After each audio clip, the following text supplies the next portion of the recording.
Oh, hold on. I accidentally forgot something. Wow. Yeah, I forgot to do Good my job, vocal. Craig. Yeah. I forgot to do my vocal warm-ups. Okay, ready? Ha, oh, ha, oh, he, ha, oh, oh. Here, Ryan, I'll do yours for you. Oh. No, that's you fucking burping and farting every 2 seconds while you're fucking streaming. Yeah. Holy fuck, sounds like a fucking disaster on the other end.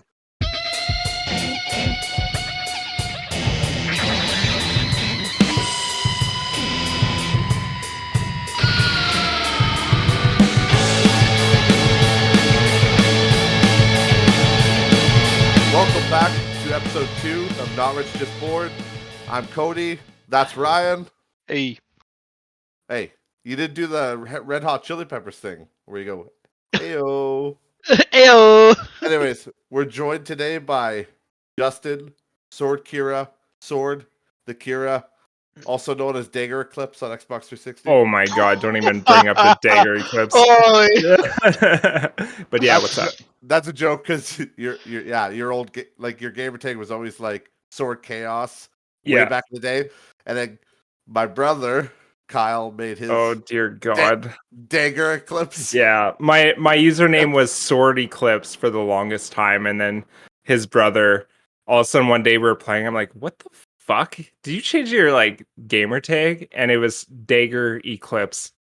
So I was like, "What the fuck?" It's like, So who has the bigger dick, sword? Yeah, Sword or dagger? yeah. You Trying to follow in my footsteps, my little Padawan. Yeah. Now he's bearded what? Bearded. Oh god, bearded eclipse? No, no, we make that joke too. Oh, Yeah, bearded angel. Bearded angel. There we go. That's what it is. Yeah. Yeah. Yeah. Cringe Lord. That's what I call him. Literally. Glass table smasher. Oh.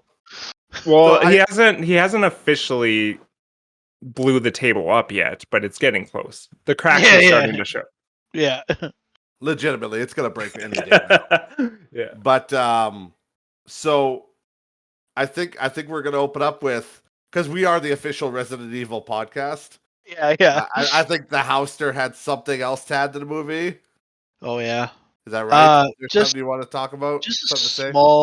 small little thing actually was I found out a lot of the actors and actresses in that movie had to like privatize and like close their Twitter accounts and stuff like that because of the harassment from supposedly fans. Yeah, that's terrible. Like that's pretty rough. Yeah. That's something that has always bothered me personally, is when people can't separate acting, actors, a show from reality. Yeah, but it's just like, say, like, people are upset with this movie.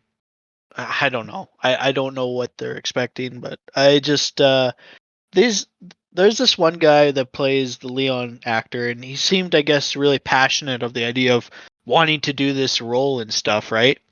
Yep. And then you have this guy that, like, he's a fan of the games, and he thinks he's doing something fantastic, and he really wants it, and then all of a sudden these people are just knocking him down, you know what I mean? And I think that's pretty stupid. It's actually pretty pathetic of people. No, it is. It's pretty sad. And especially, imagine going into a role like that, thinking that you're nailing it. You're doing a great job, and you're being like, you're doing it to what the Resident Evil games were like, or at least like how he thought he was portraying it. And then, like you said, to get knocked down like that would be pretty tough to take on a personal level. Yeah, exactly. So yeah, ironically, it was the most faithful to the source material, but no. Yeah. Sorry, guys. Yeah, anytime people think that it's their duty or their right to harass people is just, no, fuck you. Yeah. Yeah, and like, I agree.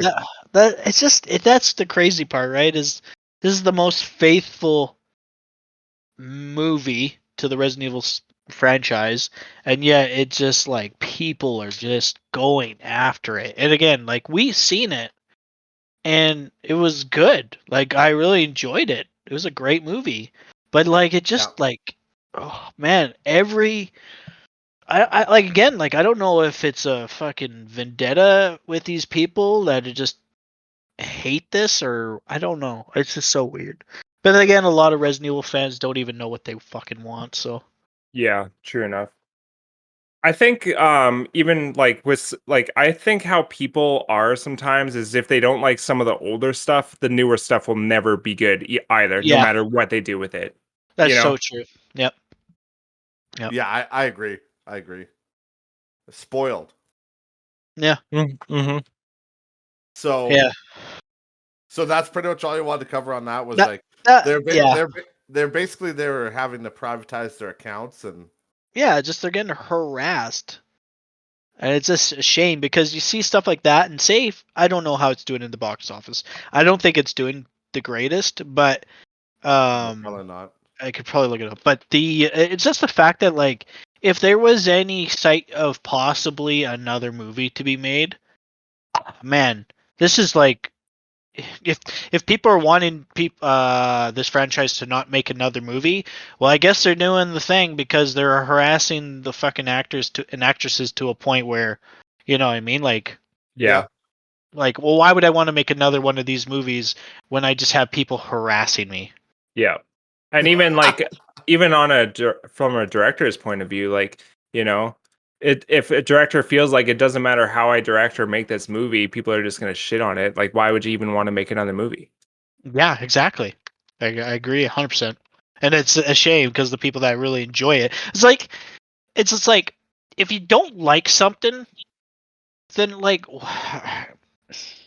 it's over. It's like you've seen it, you didn't like it, move on with your fucking life. You know what I mean? The people that enjoyed it, let them enjoy the next fucking Yeah. sequel or whatever. Like fucking people just have to ruin stuff. Just dumb. Mm-hmm. Yeah, No, and fair enough. I said this other times, but gamers are the most spoiled fucking piece of shit in the world when it comes to source material. Oh man. Yeah. They just don't. They can't accept anything. So If you wanted it to be a 1-to-1 ratio, just go play the games. they're just about a success. The budget was 25 million and box office is 24.8 million. Oh yeah. Okay, But well they're gonna but the make thing is like these games can't really be a 1-to-1 ratio because they don't translate to the big screen like they do on a Yeah, video game. I agree. I agree. Yeah. The like everyone's like, oh, we need a Resident Evil 1 movie that takes place in the mansion. Well, that makes them. If you look at it, if you take the game and you just step back and take a broader look at it, it's a fucking guy going around trying to find keys in a fucking mansion. Oh, I got it. Like, you know how dumb that sounds? Like, No, for sure. but you know what I mean? Like, this guy's like, you know what? I have all these rooms, and I'm gonna make keys for them, and then I'm gonna put them in fucking puzzles. And then that's the only way. Oh, you need to go to the bathroom? Well, you're gonna have to do a 7-stage puzzle to get into the bathroom. Like, fuck off. Yeah, So no, dumb. for sure. It's like when there's like a torn down like literally a gate that you could like vault over. It's like I'll have to find another way around. Yeah, exactly. Leon, swing your fucking legs over that gate. We're good to go. Yeah. Yeah. I That's the know. thing. I would be kind of curious now. Like again, this is like over exaggerated and stuff like that. But like, I would like to see someone from play Resident Evil 1, get every key in that game to unlock all the doors, and go back to step 1, and then portray going through that whole mansion and see how fast it takes to get through the mansion. It'll be like 25 minutes. Great, congratulations, you made a fucking 25-minute movie. You know, Yeah. like I I don't mean, know. was No, it for long sure. enough? I didn't like it. Yeah, exactly. So I again I understand why they did 2 movies in one or 2 games in one. Yeah. It should have been longer. I get like it should have been a little bit longer, but that's besides the point. I don't know. They Yeah. could have done just 40 minutes of establishing shots. Would have been fine. Yeah. Just Yeah. shots around the mansion. No problem. So I was gonna say this is old news at this point, but I just kind of wanted to bring it up because I just think it's funny, and it's that are you guys familiar with the streaming star Valkyrie? Yeah. You've heard of Yep. her? Oh yeah.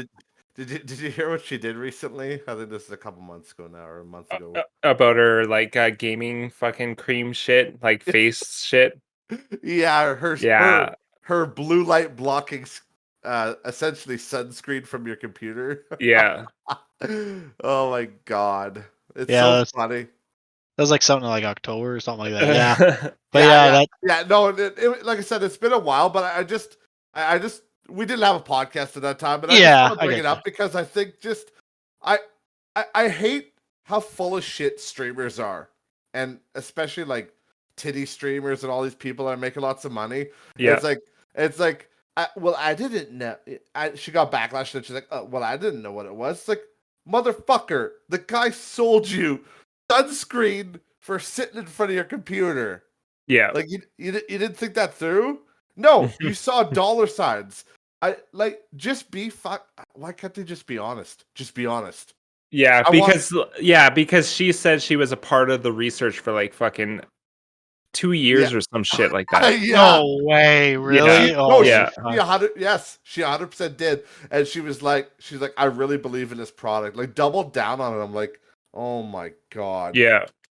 And you know what? There might be some studies that maybe blue light It's has. over exaggerated though. Oh, 100%. There's no. Have you ever gotten a sunburn sitting in front of your computer? But all the Yeah. time. It wasn't necessarily completely like burning your skin. I think it was just like deteriorating Yeah. like how Yeah. your skin is. But being men, Yeah. we don't really fucking give a shit about stuff like that. So it's kind of, No, Yeah. we look more hot, more distinguished once we get a few wrinkles. That's what I always say. Literally, women are doing this shit to themselves. Like, fucking, we use the same bar of soap to wash our balls and our face, and our skin looks fucking great. Women fucking have, like, fuck, man, you can't even go in the bathroom and there's shit all over the place, and then they look like fucking trolls sometimes. So I don't know. Well, there was the one that was like it was really funny. It was like an age guesser thing on, I think it's a TikTok trend or something. But this girl's like, I'm 31. How old does this thing think I am?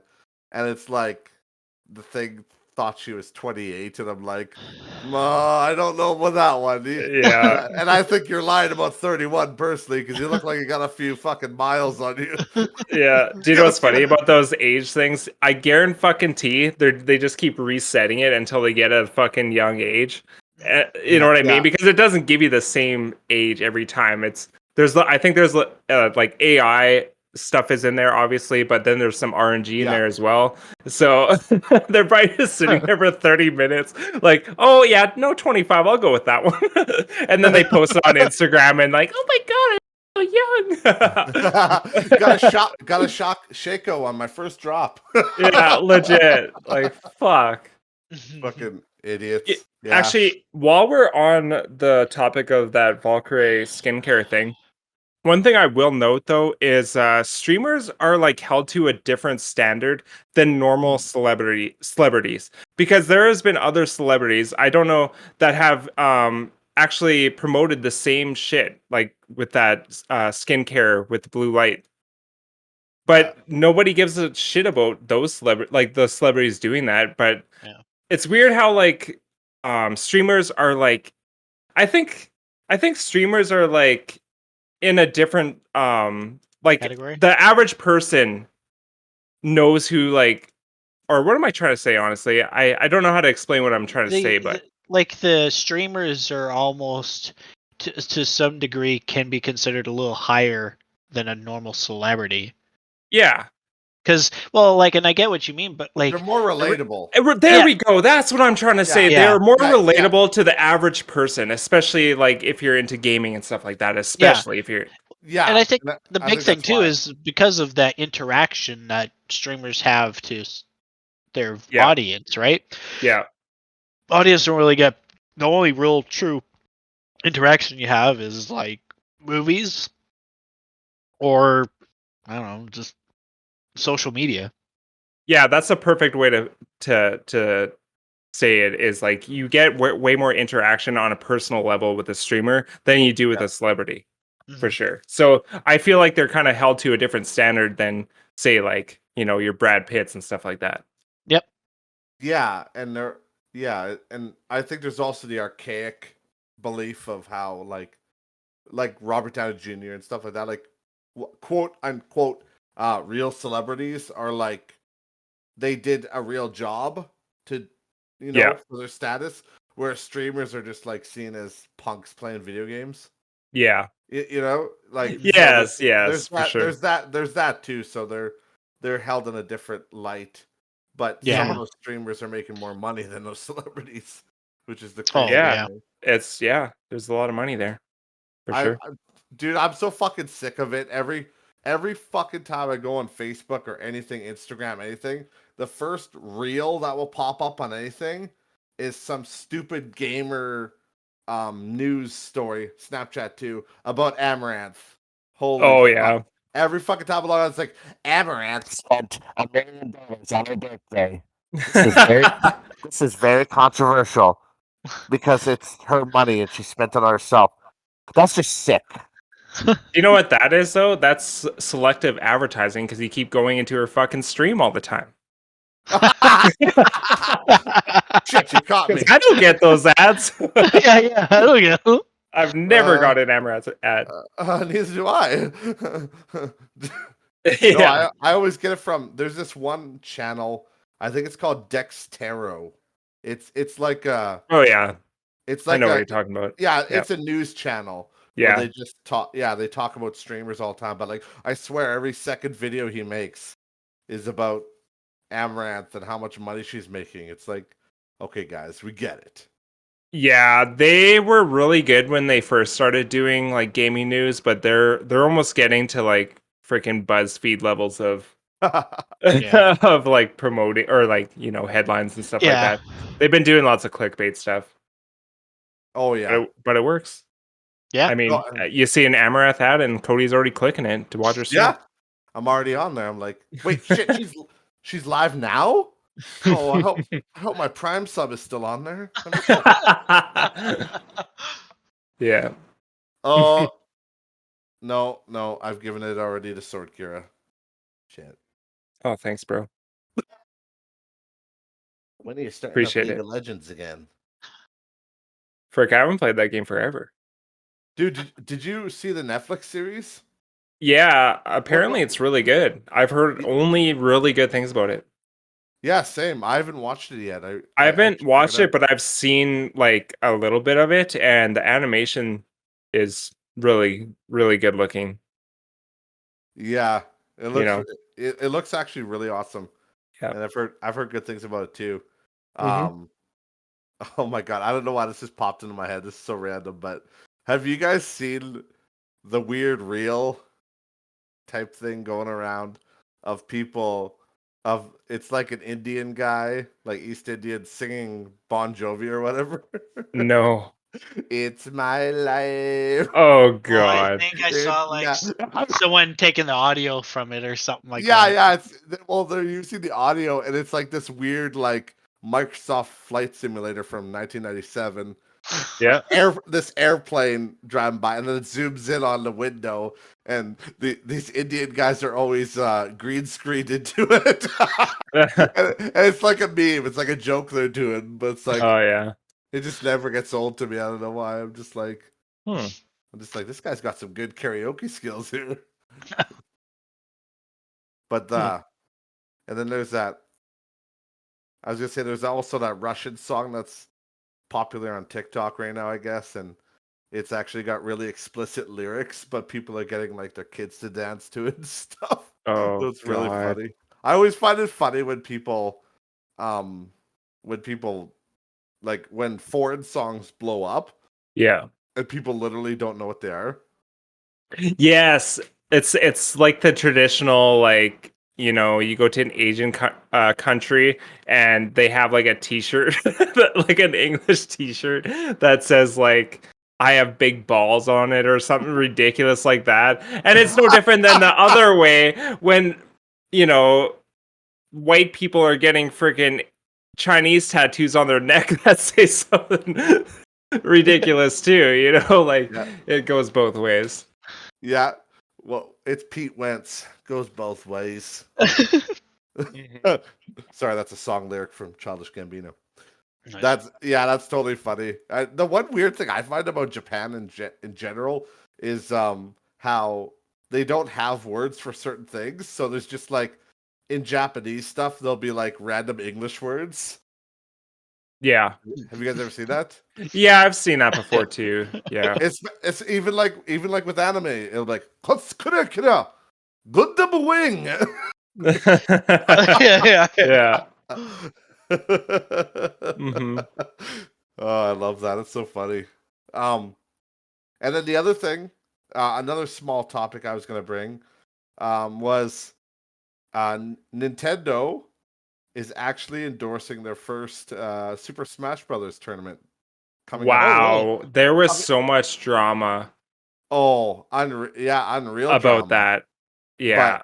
here's the kicker. I think is Oh that dear, I don't even want to. most of the tournament, I Hmm. think it's going to be Smash Ultimate. So that's the only reason is Yeah. because it's their relevant game. Yeah. But like for context, uh, for reasons of context, for anybody that doesn't know, Nintendo is notoriously um, protective of their games and their IPs. Yes. Yes, they are. So Yeah. they have shut down many during COVID, especially because people aren't doing tournaments in person. They're doing Smash Brothers Melee, which is on the GameCube. They're Mhm. doing those tournaments. So what people have done is they've basically modified Super Smash Brothers and added net code to it so that you can play it online. And they've Yeah. actually improved upon like Nintendo's net code for Smash Bros. Ultimate and stuff. Because I don't know if you've ever played any Nintendo games online. It's horseshit. Their online service is so substandard. Yeah, it is. There's like a 6 millisecond delay in fighting Yeah. games. Yeah, So which isn't even practical. It's not even no, realistic. no, it's ridiculous. But like literally, these people aren't criminals. They fucking bought the games.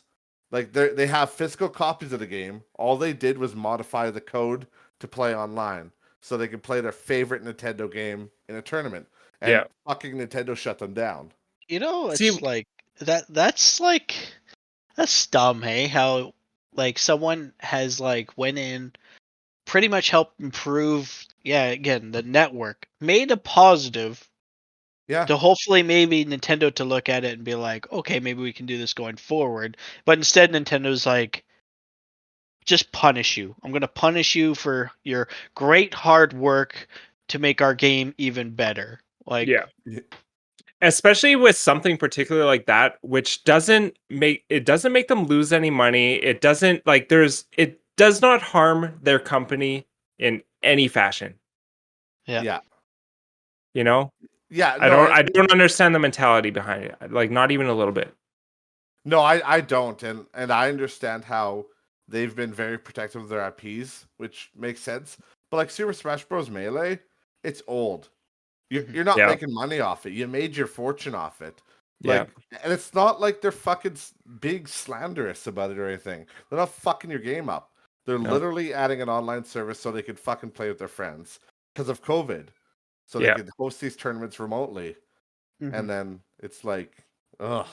As far as I'm concerned, it's promotion for the company. And Exactly. It's the same with. I was telling Ryan about this the other day, like how I don't understand copyright when it comes to music. Mhm. Like that makes no sense. Like, oh, I can't use your song. Like it's just free. It's free promotion, you dickhead. Mhm. Yeah. Like Yeah. people are, and I told Ryan these exact words. People are gonna go back to my YouTube video and be like, I want to listen to that Young Jeezy song. It's only on Codeman's video. Like, Yeah. Yeah. no, they're gonna be like, holy shit, this song is fire.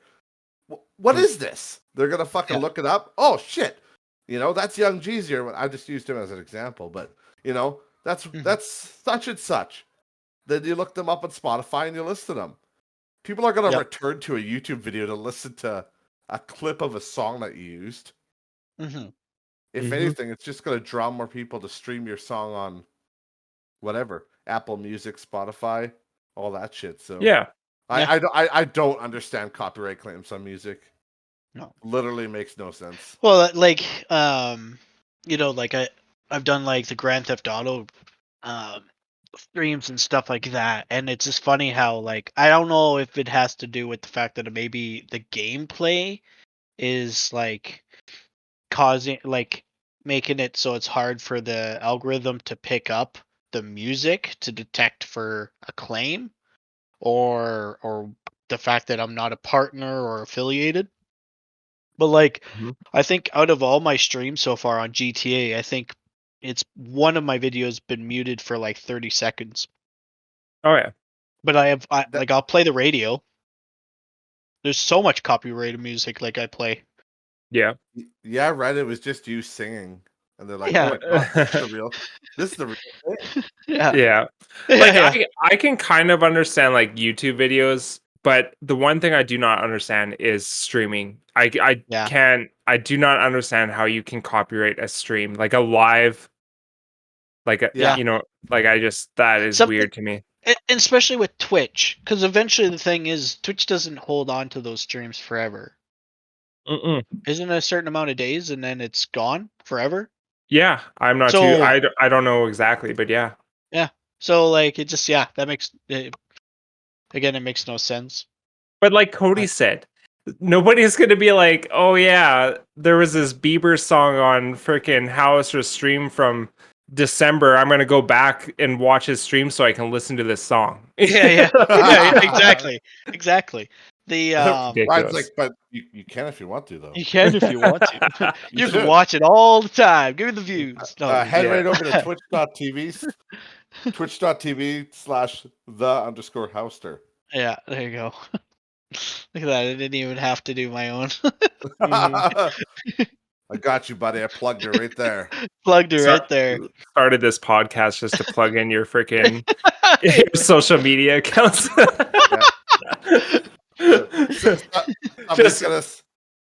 Somebody's gonna find like a gay joke that he made on his Twitter like 6 years ago. He's going, "Hey, you're canceled." Yeah. Yeah, instead of an ad break every like 5 minutes. Yeah, go to Codeman at YouTube. Yeah. Gonna they'll listen. They'll watch like my the cave video from 11 years ago. And I'm like, this guy's a loser. That's when my audio was literally like, that's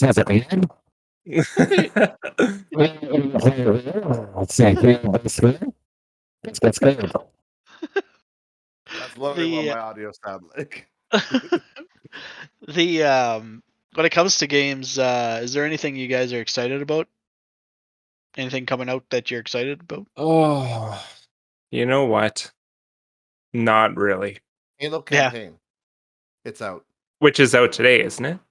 On the 7th it came out. Yeah. Or no, I thought it was 8th? today. It should have been today. like, usually it's Tuesdays. Oh, really? It's Wednesday. Okay. I think it was the 7th actually, but I don't. Yeah. I think Usually it was the 7th. game stuff is usually released on its Tuesday. No, that's the club. The club's going up on Tuesday. The Infinity campaign is dropping December 8th, so today. Oh, okay. Yeah. Oh, so not only are you a streamer, you're a liar too. yeah, definitely.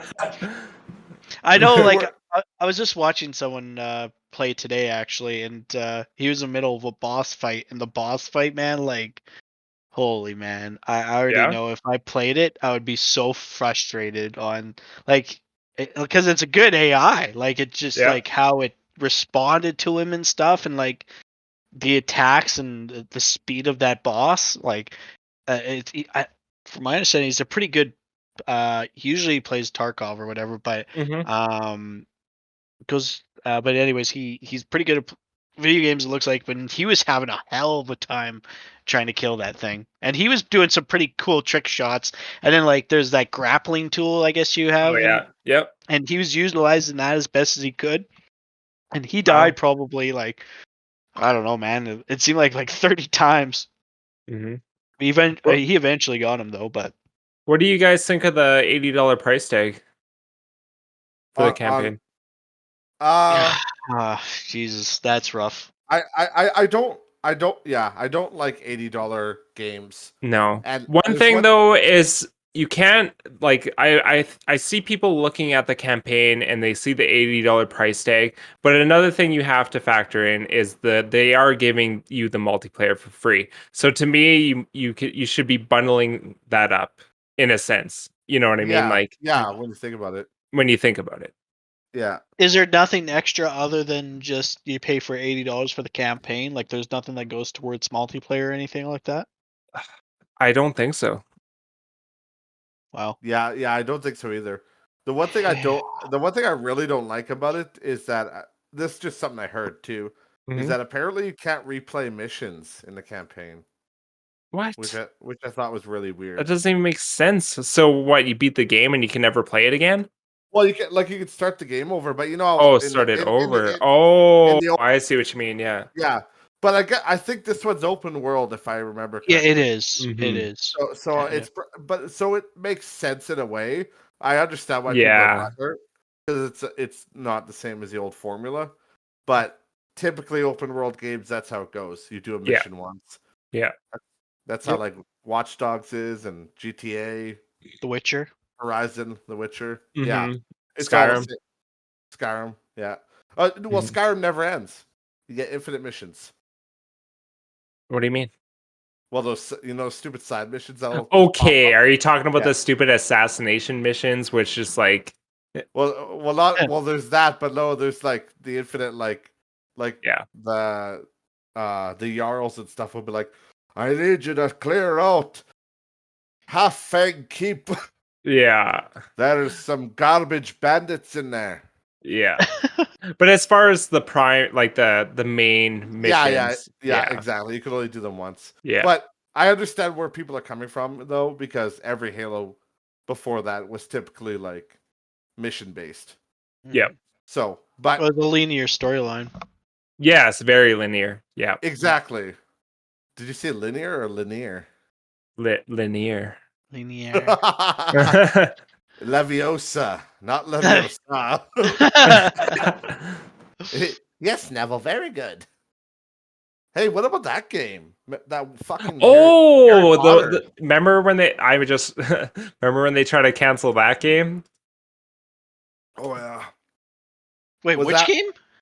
The Harry Potter. I haven't actually heard too much of it lately, but I remember them announcing it, and I was extremely excited for it. The new Harry Potter game. It's like it's supposed to be a kind of open world, right, Cody? Okay. If I recall. Yeah, you play. I think you play it like your own guy.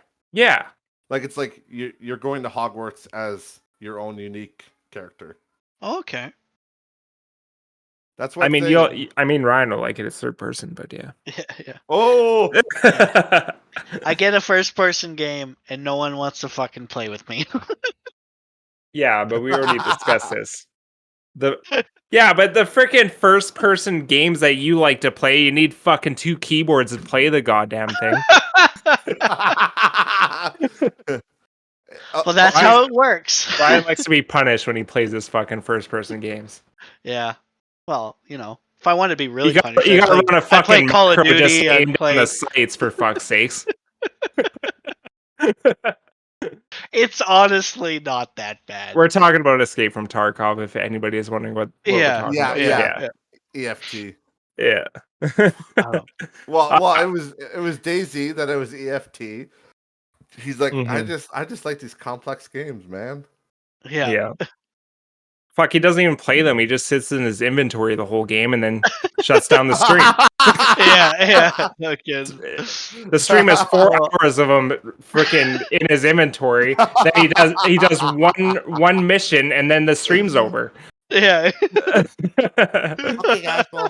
Okay, guys. Well, thanks for watching. That was lots of fun. There's 2 hours of inventory simulator. Mm-hmm. Yeah. Ryan's like, it must be perfect. Yeah. And then, is it true that I saw on your stream you were saying like no girls allowed? Is that true? What? I think so. Do you remember that, right? I do actually. Yeah. Yeah. Like he was placating. He's like, no I will not deal with this slander. I will not get fucked. He was like, me and my incel group have agreed there's no girls allowed. Jesus Christ. Fuck. Oh gosh. Girls are icky. They have cooties. I am the type of man who, how shall I say this, prefers the company of men.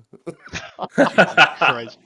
So, I guess to change the subject, kinda, is with these competitive games like Halo, Tarkov, Call of Duty, there's this pandemic of hackers. Yes. Free to play, especially. Yeah. Yeah, Especially. There's this one game, I keep forgetting the name of it. It's a vampire battle royale game that Cody got me to play. Yes. Vampire the Masquerade. That was I couldn't. I just could not continue. That was one game that just frustrated me too much, man. Like, you joke around with me playing games that are punishing. Yeah. Man, every game that we played, I think we had one successful game. Battle royales, man, to me, those specific, like, just straight up battle royales, those I think are the idea of wanting to be punished for playing a game. Tarkov, at least, like, it's literally the game where you have so many minutes to get closer and closer and closer to that enemy, and it's just like it's almost like, I don't even know how to put it. It's just like there's no chance, like, to a degree, of you having a successful game. That's my. I think the attractiveness of, like, battle royales is when you finally get that win. You know, like that. Oh, I remember, like, honestly, like, as cringe as this might sound, Fortnite, my first Fortnite win is probably up there in one of my best gaming memories ever. You know what I mean? Like, that first win you get in a battle royale is just the most satisfying feeling, because you know that you outplayed 99 or 149 other players, and you came out on top. Yeah. Like that is it's just a great feeling. I get that. Yeah. But these new battle royale games they're so competitive. Yeah. Right.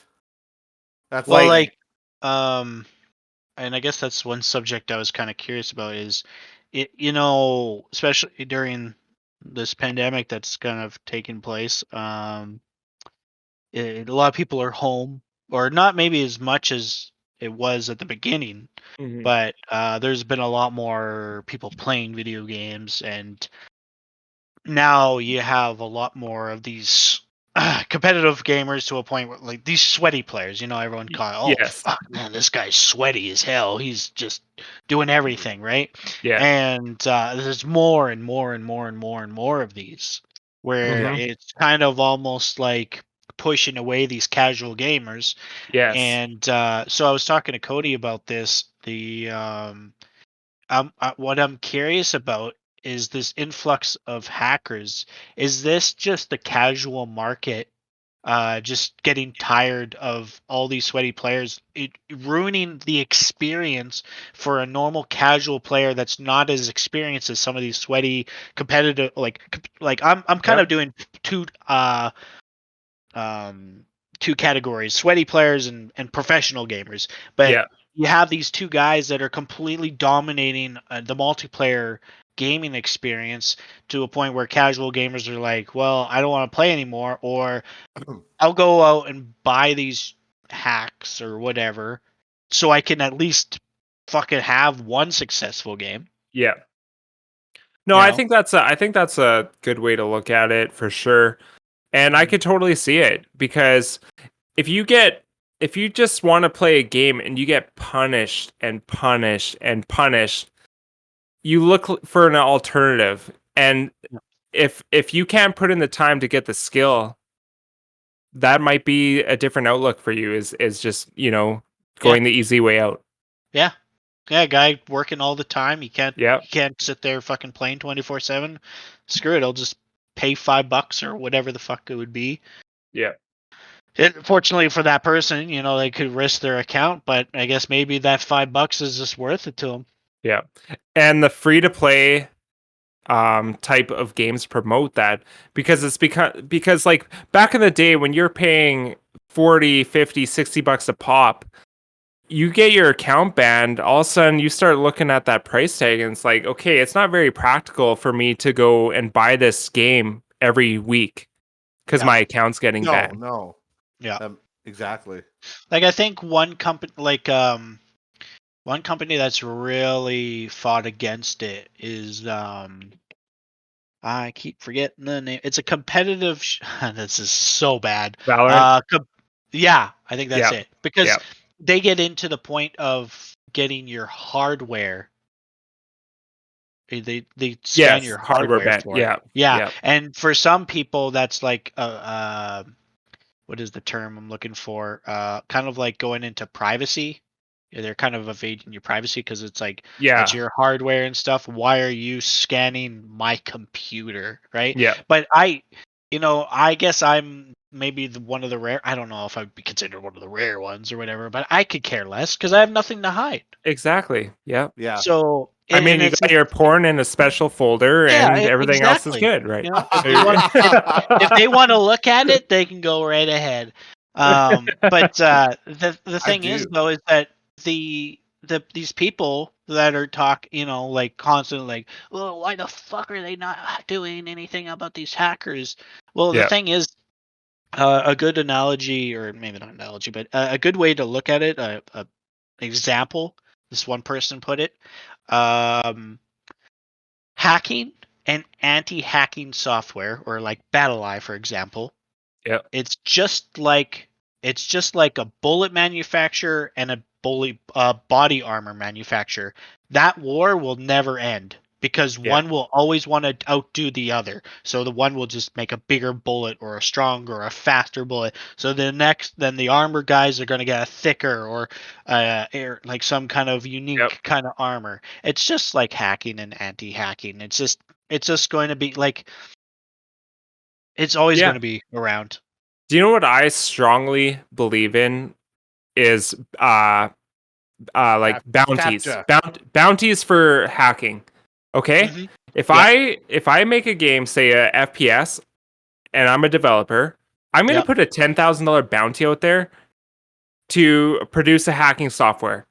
And you come to me with this hacking software, you show me that it bypasses all my, anti-hacking software that I'm implementing on my game, and I will give you $10,000. And you show me how you beat it. Yeah. You know what I mean? So that way, I get to see how you're beating my anti-hacking software, and then you keep improving upon it. Because there's actually some companies that do that do put out those bounties, and from what I've heard, it's been extremely successful. Yeah. I think Nintendo has actually done it too. It's crazy to me how, like, again, I don't look it up, but it seems like a lot of people have easy access to these hacks, and it makes me wonder, like how do these companies that release hacks, these programs, how do they keep getting away with it? Like, you'd think like these guys that sell these programs to help hack Call of Duty, for example. Okay. How does Activision not see this company and go after that company? Yeah, I don't know. It doesn't make sense. No. Yeah. They could literally. Bobby Kotick's too busy getting blown at his desk. Mm-hmm. Yeah, but like, you know what I mean? Like, it's just like it's crazy that they don't have a cease and desist against some of these things, and like, because like, and honestly, I guess there's all different kind of arguments you can have about this on like freedom and shit like that, but at the same time too, as a company, they could look at it and be like, the reason why we're suing is because you're damaging a piece of our investment. You are pushing people away from our investment, so we're going after you for damages. Yeah. And it's just sometimes it's just like yeah, you see people like, oh, I make this program to prevent the hacking, but like why don't, like, I'm just curious. I would love to actually ask like a CEO and be like, why? What is your reasoning for not going right after the source? Mm-hmm. Kill it right at the roots. Yep. Yeah. For sure. Literally Google Battlefield hacks, then go take them off. Yeah. Yeah, Yeah. there they are. Or like what would it be for a company to have like a program where they're actually purchasing, say, the hack and finding out exactly how it's bypassing their game? You Yeah. know? Yeah. Like why Yeah. not? You know, you fucking spend $20-$30 to save you potentially hundreds of thousands of dollars in the long run. Yeah. I like that idea. The other idea for like anti-hacking that I liked was Justin, your idea of in Diablo, especially like Diablo 2 Resurrected, Yeah. where botting is a big problem in Yes. those types of games. Yes. Your idea was to add a captcha, Yeah. like maybe every hour or something that you're playing, maybe you have to do a little captcha thing. Yeah. And I'm not I know it's annoying, yeah. but you even had the idea, reward the player with like a little bit of in-game gold or something. Yeah, and I'm not talking about the stupid fucking captcha where you gotta pick the fucking bike out of the picture. No, I'm talking about like a captcha system where it's lore friendly and it's part of the game. You know what I mean? Like it's implemented in a way that it's like it's actually part of the game, not where you pick the bike out of the picture or whatever like that. Mhm. And it's fun. It actually can be a fun thing to do, not something that becomes tedious. And to me, that would completely eliminate botting. Yeah. And like, how wouldn't it? You know.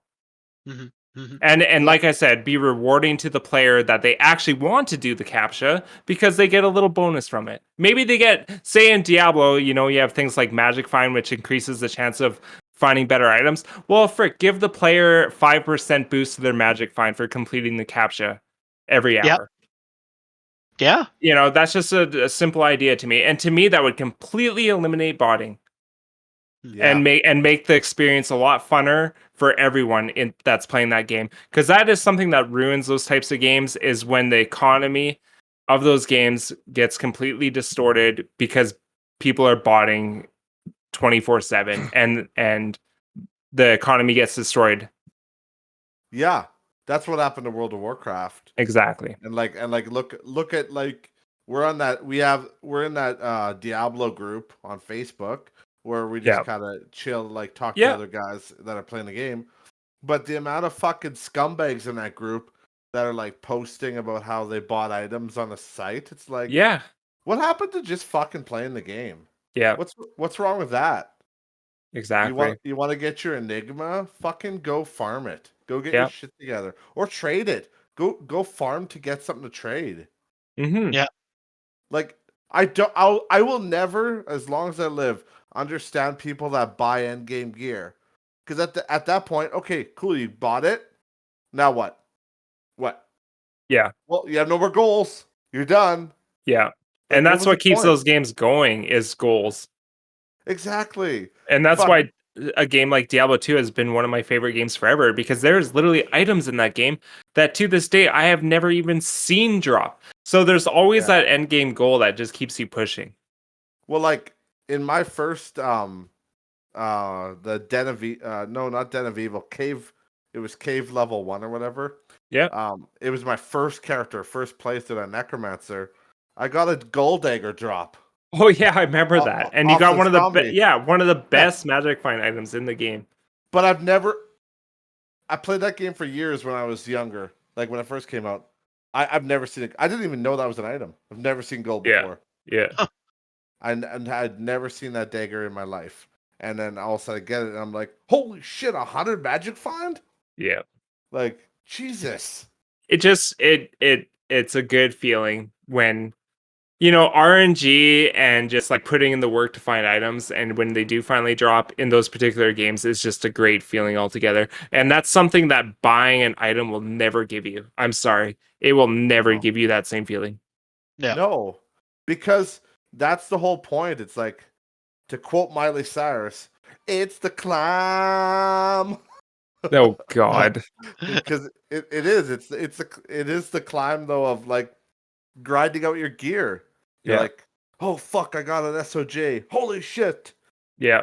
Let's go, boys. Same with buying accounts. Like people that buy, and it's not just Diablo, it's any game like that. Any game that you put in time and you get things, and people are literally buying accounts where they have everything when they buy the account.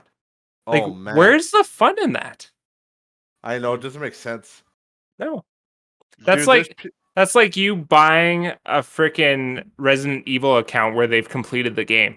Oh God. Yeah. You know, like what? Yeah. Oh, No. congratulations. You Sweet, I got the completed game. achievement for beating the game, I guess. You know, like it just doesn't Yeah. make sense. But that's like, yeah, it doesn't make sense to just, because that's the whole point, is to grind out and, do your Ubers Yeah. and all that. Yeah. But if you just buy it all, like, it's just so boring. You're done. Yeah. You're done. Yeah. Whereas it's better to just kind of get that natural progression, and that, And it feels rewarding. and back to the whole botting thing. I was gonna say, I had an encounter. This is just a kind of a story from my life of botting that really fucking killed me. But you guys won't understand it, but try to keep up. Just kidding. Okay. No, it's so it's World of Warcraft. That's why I say I wanted to say, because I know you guys didn't play it. But in World of Warcraft, there's an expansion called Wrath of the Lich King, which is where you fought Arthas. But in fuck, I don't even remember what they're called now. It's been so long. But there's a mountain area that you can pretty much only access with a flying mount. Okay. Here. Yeah. I'm gonna look it up real quick. Hmm. Just north on map.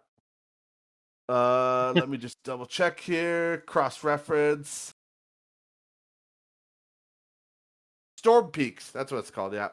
Yeah. So in Storm Peaks, there's a mountain range on the border of Ice Crown, and there's rare spawns in the game, right? Yeah. That they're just enemies, mobs that have a silver dragon around their head, and they're rare, and so there's actually a flying drake called the Time Lost Proto Drake, and it's a rare spawn, and it does have a timer technically, but it's very hard to gauge, and it's like I think it's once every like 7 or 8 days. Like, it's not common at all. Yeah. But anyway, so I would always, before school and after school, I would do my little rounds, because I knew where he spawned, and I knew the route he would take, and I created my own macro on my character that would target him. It was like select target, time lost proto Drake. So basically, I'd fly around the area, and then I'd just keep spamming that macro. So if he happened to render in around me, then I would target him. And so, anyways, I did this for fucking months, literally months, and nothing ever, because he's so fucking rare. And if you do kill him, he drops a mount of himself. Okay. He drops the time. It's 100% chance to drop it because he's so fucking rare. But he drops the Time Lost Proto Drake mount, which is like, if you ask any old school player from that time, that was like the fucking holy grail of mounts. If you were seen with that, you had a big dick. But anyways, so it's just before I'm gonna head out.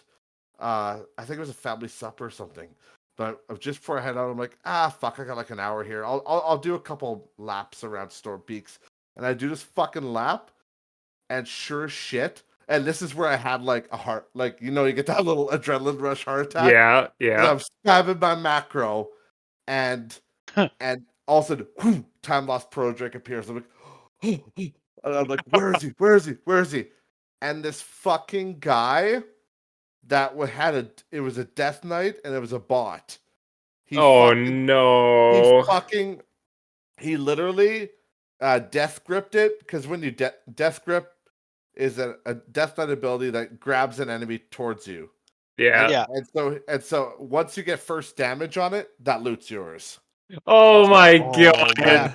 So yeah, he death gripped it towards him. I got him. And I'm like, oh, I was so fucking heartbroken, and I never ended up ever getting a time lost pro Drake. Yeah. But I knew it was a bot because his name was like, it was just a stupid name like ZLJ. Oh yeah. Yeah. And then I'm like, what the fuck, dude? And like he didn't respond or anything. Like he didn't do anything. Oh He my just goodness. and then yeah, after that he just like literally like flew off and like So not only do bots ruin the economy, they can potentially ruin your experience with the game as well. oh yeah. Well, there's always people. There was always people hunting the time lost proto Drake. Yeah. It's literally, and like I said, that is literally that was. And I mean, to this day, probably it's still a fucking holy grail because it's so rare. I just don't understand how botting is still a problem in these games. Like it's like people fucking hate botting, but no company has addressed it. I know. And actually fix it. That to me, that is just mind-boggling. Like if I made a game, I would be addressing people's concerns and finding ways to fix them. And to me, it took me 2 minutes to think of that like CAPTCHA idea. You know what I mean? Like for fuck's sakes. and I understand they don't want to ruin the player experience. They don't want to they're like, oh, we don't want a disruptive thing like that. Yeah. But it's like you said, don't make it disruptive. Just make it like I said, either give an in-game reward for doing it or have it like lore friendly. Like have it like a little maybe a root like Diablo. A little mini game. Yeah, maybe it's a little rune puzzle or something. I don't know. Yeah. Yeah. It's just something you have to do. And it doesn't have to be like, it doesn't just have to pop up while you're fucking playing the game. It could be like when you're moving from another area to another area, or it could just be a time-based thing. These are just simple thoughts, but like if you actually spent the time to think about it, you could find a very simple way that's not disruptive to the game implement the system. And I don't understand how there's not a simple algorithm to detect bots. Like, okay, this freaking person has been doing the exact same movements for the last 24 hours. Like, hello, obviously, weird. Yeah. Like, or when an account never goes offline, for instance, they've been playing for fucking 32 months straight. Hello. Yeah, that's like, a little weird. Yeah. Like, fuck. And like they're crazy efficient, dude. That's like because my brother's account, Kyle, his WoW account got hacked way back in the day, and like we contacted Blizzard right away and got it back and stuff, and got his password changed. But they were only on his they only had his account for like maybe 6 hours. Yeah, and they farmed thousands of gold in materials, thousands of gold, and it was fuck. I was like, and honestly, it goes over my head because I don't understand how bots work. Like, I don't understand how it, like, how do they know where the mining nodes and shit appear? It's like, it's so I think, weird. I think they're using they're pulling information from the game, and they just do it at the perfect efficiency. Yeah, and because all the nodes, I know the nodes have, it's random when they spawn, but they do have predetermined spawns. So I'm sure there's some sort of code in the bots that tell them to be at this exact spot at this time. Yeah, for sure. And there should be a node. One game that got absolutely fucking wrecked by bots and still is to this day is old school RuneScape. So I've heard, I've never actually played it, but I've I played it a lot as a kid because it was free and we were cheap kids. The browser version of it. Yeah. I play it on mobile sometimes. It's kind of fun. It's nostalgic more than anything, but I didn't get fully into it just because because it wasn't in beta anymore. Well, yeah, but no, it was just like I just had no one to play with. Yeah, well, and that was like I had a few people to play with at the time, but like it seemed like more than anything we pretty much just did our own thing. and Yeah. we just texted, like chatted in the game, Oh yeah. stuff like That that. for me, I was never able to really play those types of games because I always lived in a small town where dial-up was our. Well, actually, it wasn't even living in town. It was we lived on an acreage, so dial-up was the only internet that we had. So I never really got an opportunity to really get into all those like MMO style of games. Yeah. Yeah, that's the thing, right? You definitely need at least a Yeah. decent internet connection. Surprising though, I could play Diablo 2 on a dial-up connection. Oh, nice. Yeah, well, like Yeah. Diablo 2 was not very like it was around when dial-up was normal. Yeah. Like at that time, high-speed internet was not like Yeah. mainstream. No. Because I remember, yeah, I wanted to play World of Warcraft, and I think I might have actually even bought it, but it just obviously on dial-up it was just too much, right? Oh Mhm. yeah, yeah, exactly. Mm-hmm. The yeah, I was gonna say because the other thing we had that we were gonna talk about as well was my problem with the free to play shit, like games like Halo, and I'm very sorry, but Fortnite did ruin it for everybody, and I think Mm-hmm. we all know that at this point. But like, I really am sick and tired of the fucking battle pass.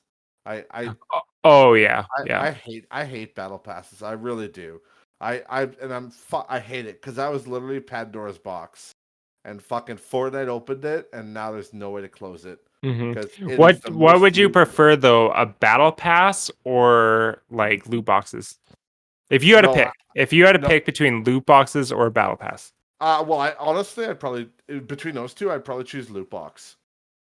Yeah, Just, but like, I would want the loot boxes to be something I could earn in game. yeah. Mhm. That's what I like the best. Like that's my problem with battle pass is just like, yeah, you bought it, okay. What's so special about you? But like I like shit in a game where you earn it. Mm-hmm. In RuneScape, like back in the day anyway. Now you could fucking again. I guess you also got to keep in mind too that there is multiple like there is different types of battle passes Yes, because yes. there's Well, of like course, for yeah, example like I was playing Sea of Thieves. Sea of Thieves is like that's an open. You can you can buy little sections to get like say example instead of like 5 ancient coins, you'd yeah, get like 15 ancient coins. But that at the end of the day, when the next battle pass comes out, you don't have to pay for it to get in. From my understanding, Call of Duty you had to. And yeah, I think the free to play games you have to. Well, actually, Call of Duty had two separate battle passes. They They did? had the paid battle pass, and then Yeah. where the battle pass. Like, sorry, they had the battle pass, but there were certain parts of the battle pass that you couldn't unlock unless you had the paid yes, portion of it. And I and think that's how Halo. That's how most of them are. That's yes, Yeah. yes. and the Like reason. there's yeah. Sorry, Go. the reason Sea of Thieves is better is because Sea of Thieves is not free to play. You have to pay for the Yeah. game, so it Yeah. makes sense that their battle pass. What are you talking about? I got it for free on Game Pass. Yeah. You still pay a subscription. I know, I'm just joking. We But got you. the thing too, like yeah, like yeah, you did pay for that, and I guess it's one way you gotta look at battle passes again. Like it is definitely frustrating, but I guess Yeah, at a company standpoint though, it's them to make money off of that. They have to make yeah, they have no like free to play games. They're going to be here to stay, but they always will have that paid battle pass because the thing at the end of the day is that game company has to go up to their investor and be like, yeah, so this is how we're gonna pay you back yeah. No, because and that's the fucking muddy. That's the fucking slippery Yeah. slope, right? Is that they do have to make their money, and I understand that. But for me, I'd much rather just pay for your game and then just Yeah. have a fair multiplayer where I can unlock cool shit. Because yeah, like the battle passes are kind of fun, but the problem, especially for an older gamer like me, is that I'm not buying I'm not buying something fun. I'm buying an obligation. Yeah. Because now that I've bought your fucking battle pass that expires in 2 months, now I'm obligated to play that to get my money's worth. Whereas if I just paid for your damn game and then I could grind my shit out whenever I want, then I'm not under the gun. Yeah. Yeah. It's just And like actually, from what I've heard, Halo, the battle passes, you can go back and complete a battle pass at any time. that's kind of cool. Yeah. So you don't. Yeah. So that obligation part that you're talking about, which I know exactly what you're talking about. Yeah, and that's what I mean. It's like you have to do it. Yeah, so now you gotta grind this fucking game out for the next month. Otherwise, you feel like you just threw whatever $20-$30 out the fucking window. Yeah. Exactly, yeah. And it's just like, unfortunately, though, it's not going to change ever because it is literally the most lucrative way. Yeah. And again, I've kind of changed my stance on this in the past because like when Fortnite was popular originally, like when we were playing it in the beta, and then the first Battle Pass ever came out with the Black Knight, I was actually all for spending a little bit of money. I said, you know what, this is actually a good game. Like, this game functions very well, so I'm okay with spending $50 on this, between the Battle Pass and maybe a couple skins. But like, it's just like after a while though, you're like, holy fuck, it's $20 for a skin. Like that's too much. Yeah. That's excessive. But then I don't mean to sound like some fucking guy that's trying to keep up with the Joneses, but ultimately that's kind of what it is, right? You want to be the cool player, right? Like you want to look like a badass, but you want to look badass, guess what? You're gonna have to buy our fucking skins. It's kind of funny.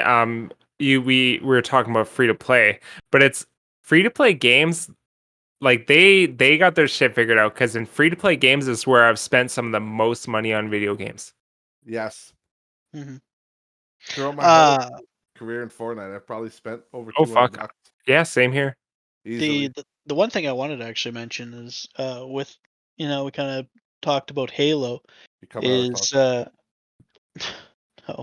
the Halo is like the only Halo is the only game so far that I've seen, and I'm not really truly interested in Halo, like it never truly was, but it's the only AAA developer game that's come out recently that's been okay.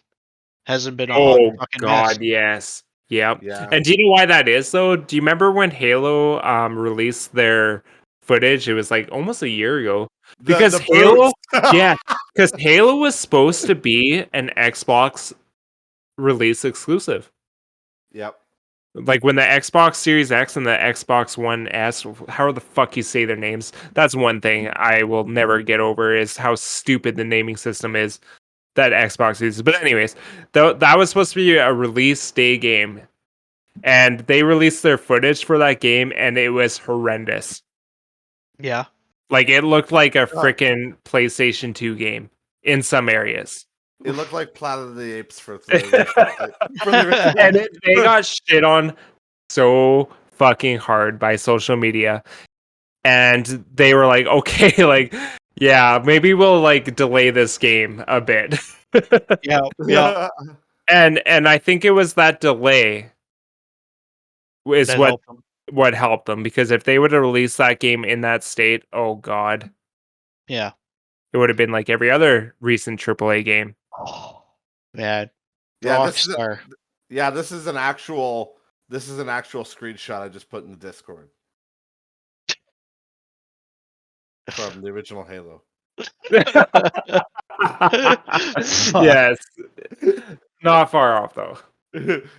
For those of you listening, it's a screenshot from Planet of the Apes for the original PlayStation, which had notoriously shitty graphics. Yeah, but no, I played Halo Infinite, the multiplayer, and to me, it feels like an extremely refined game. I never had a problem with it. Not a single glitch. Not like, it just feels good. You know when those games just feel good? Yeah. And then you play a game like fucking DayZ, where everything you like feels like shit. Well, there you go. Yeah. Well, has DayZ gotten better? Like, have you've been playing it more I've been than playing it, yeah. Do you know what? The only thing that keeps me going back is it's unique. You Yeah. know, it's its own thing, and no other company has really been doing that. Yeah, and I think that's kind of the thing that captured it for me for DayZ, and same with Tarkov too. Is there's something unique about it that just Absolutely. it catches me. Like again, DayZ was my highest, like the amount of hours I put into that game was, I think I'm at like 1,075 or something like that. Yeah. Big dick. Well, like but that's over 7 years though. 1,143 hours I've put into DayZ, and the last time I played it was June 5th. Wow. Yeah, and but Tarkov, I think I have 1,200 hours, and I started playing that game this year. Yeah. That's wild. You have 50 days in Tarkov. Yeah, That's crazy. yeah. I got I You're gonna just be going up for dialing on Warframe here pretty soon. well, do you know the thing is though? Based on average hours, I probably beat Dylan based on Warzone, because you gotta keep, or Warframe, sorry, because you Yep. gotta remember Dylan has been playing Warframe since it first like was, I think, like I don't know if it was like a mod or something like that, but like he's been playing it since like 2010 or something, he was saying. Yeah. Mhm. So you gotta keep, like, as much as 2013 is the official release date of Warframe. official. Yeah, Yeah. but like again, you got to keep in mind of that. As much as a person heckles our buddy D Man upon the amount Yeah. of hours he put in, like it is also over the span of fucking 8 years or Mhm. whatever. And then when you look at, and then if you break down 8 years to fuck. 3,000 hours. Yeah, it isn't really that many. That was the original. Yeah, that was from the original video is what Cody just Yeah. posted on Discord. Oh yeah, Yeah. I see me. I It's been yeah. memed out there. Oh You know yeah. what? Do you know what? Xbox is really smart with their fucking marketing though. They will go in, like, you know how Craig is like a meme? Instead of being like, "Oh no, that's not the how it's supposed to be." They go with their memes. Like I really like Xbox's social media presence cuz they try to be like, you know, Yeah. the in with social media. They don't try to act like a corporation on their social media because they've made fun of themselves with this Craig meme all the time. Yeah. And I wouldn't doubt it for a fucking second. I'm almost willing to bet money on it that there is an Easter egg, like a Craig Easter egg in this new campaign. I bet you there will be. Because they play to their memes and it's smart social media. Oh, Yeah. I'm excited to see what they kind of Easter eggs they have. Mm-hmm. Smart marketing. Very Speaking smart of- marketing, yeah. Speaking of Easter eggs, I don't know what it means. And again, this is a random little tangent, but like, because I've been playing Watch Dogs lately, I've been noticing a lot of weird Easter eggs involving gnomes in those games. Oh really? Like, Like, like oh the really? one there's this one stunt jump kind of deal after you evade the police in the first game where you jump over like this big ravine and then you land on the other end where a train track are. I'm like, I wonder what's in this train track. Like, there's just a train car there. Yeah. And there's one part where there's a serial killer that you gotta find, and there's a body hidden there, but at a different train station. But it would be here because it wasn't marked on the map like the other body. So I was like, there's something back here. Then I go back there and there's like, yeah, this weird gnome, and then it's got like a barbecue in front of it. It's so weird. I'm Mm-hmm. like, that's kind of weird. And then I'm That's playing weird. Watch Dogs 2 now, and I put my drone or my little RC car into a vent that I found, and I drove down the vent, and there's a gnome. There's just a gnome with a stack of hard drives and a PC in a vent. Really? I'm like, what the fuck? See, Oh. I really appreciate when developers go out of their way to do that kind of stuff because it makes their world feel way more immersive. Like there's just more to it. You know what I mean? The attention to detail. Exactly. Yeah, Yeah, I love I I love agree. that shit. Me too. Love it's it. like we've said 100 times. If we were game devs, there'd be fucking the most convoluted references, Oh God. like all over the Yeah. place. Yeah. Yeah. For sure. There's one kid. Well, I say kid, but that's because his YouTube channel is called Guru Kid, or I think it's Fun with Guru. It Okay. used to be. I think it used to be Guru Kid. I don't remember, but he does all the Easter egg videos, and I love his channel. I love watching the Easter eggs like compilations, so because some of them are really clever and cool. And I like the thing I like the most about his YouTube channel is that so his thing is Easter egg videos, right? And that's what he does. And then you click on a video and it's Easter egg videos. That's all it is. It's Mm-hmm. not like Yeah. that stupid cringe lore. Remember the Easter egg hunter? Do you remember him? No, I never Oh, watched any of his I shit. don't. I think he was part of fucking Rooster Teeth. I actually don't remember. I could be talking on my ass. But he's like, hello everybody, and welcome back to another episode of the Easter egg hunter. Holy Hey, shit. it's like, hey, I just want to watch the fucking video. Yeah. All right, I want to see the ghost from Hitman. All right. Good old 10-minute YouTube videos where it's fucking, they fill in their 10 Oh minute my quota god. Yeah, where yeah, it's fucking 30 seconds of what the actual video is supposed to be about. yeah. Well, and the stupid thing now, I mean, I get it. People got to get paid, but Mhm. now you can't click on a fucking video without hearing like. But before we get to the video, this episode's sponsored by Manscaped. Oh dear Like, God. Yeah. it's like on podcasts, it makes sense because that's pretty much usually like when podcasts get sponsored, that's their Yeah. that's their source of income. But YouTube was traditionally just AdSense.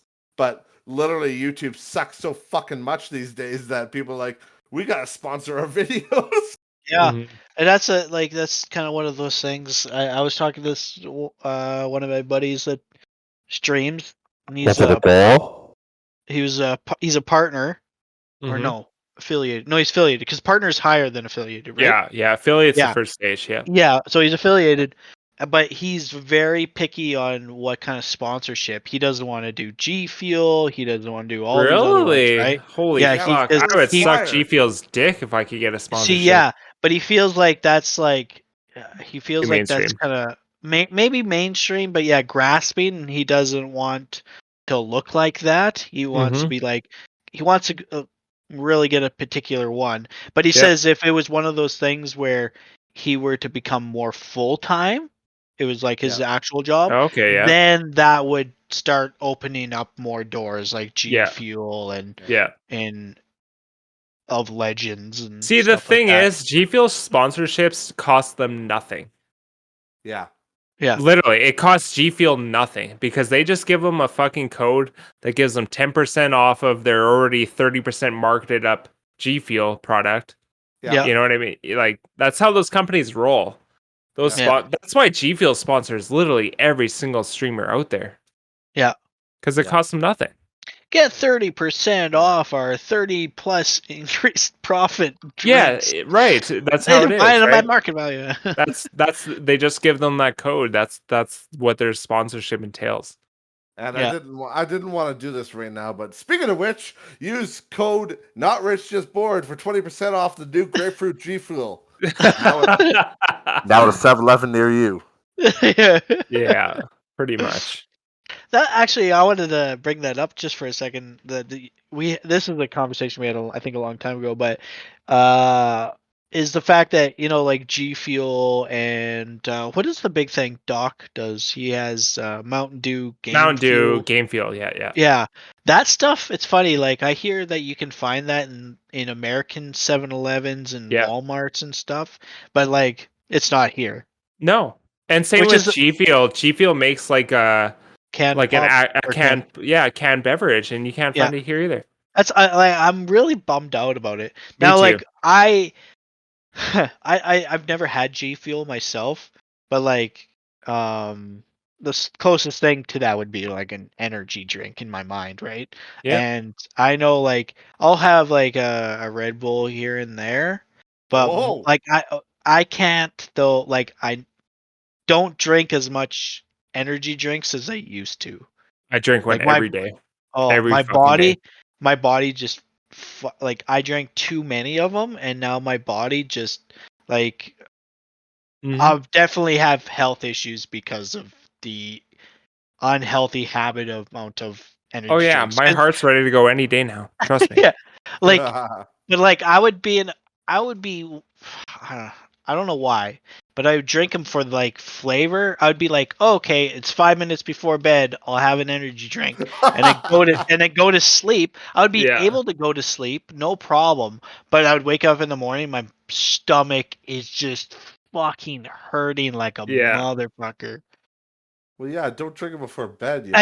I know, but like, and then, but like now though, like if I drink them, sometimes my Yeah. stomach just hurts, just in general. Oh really? Yeah.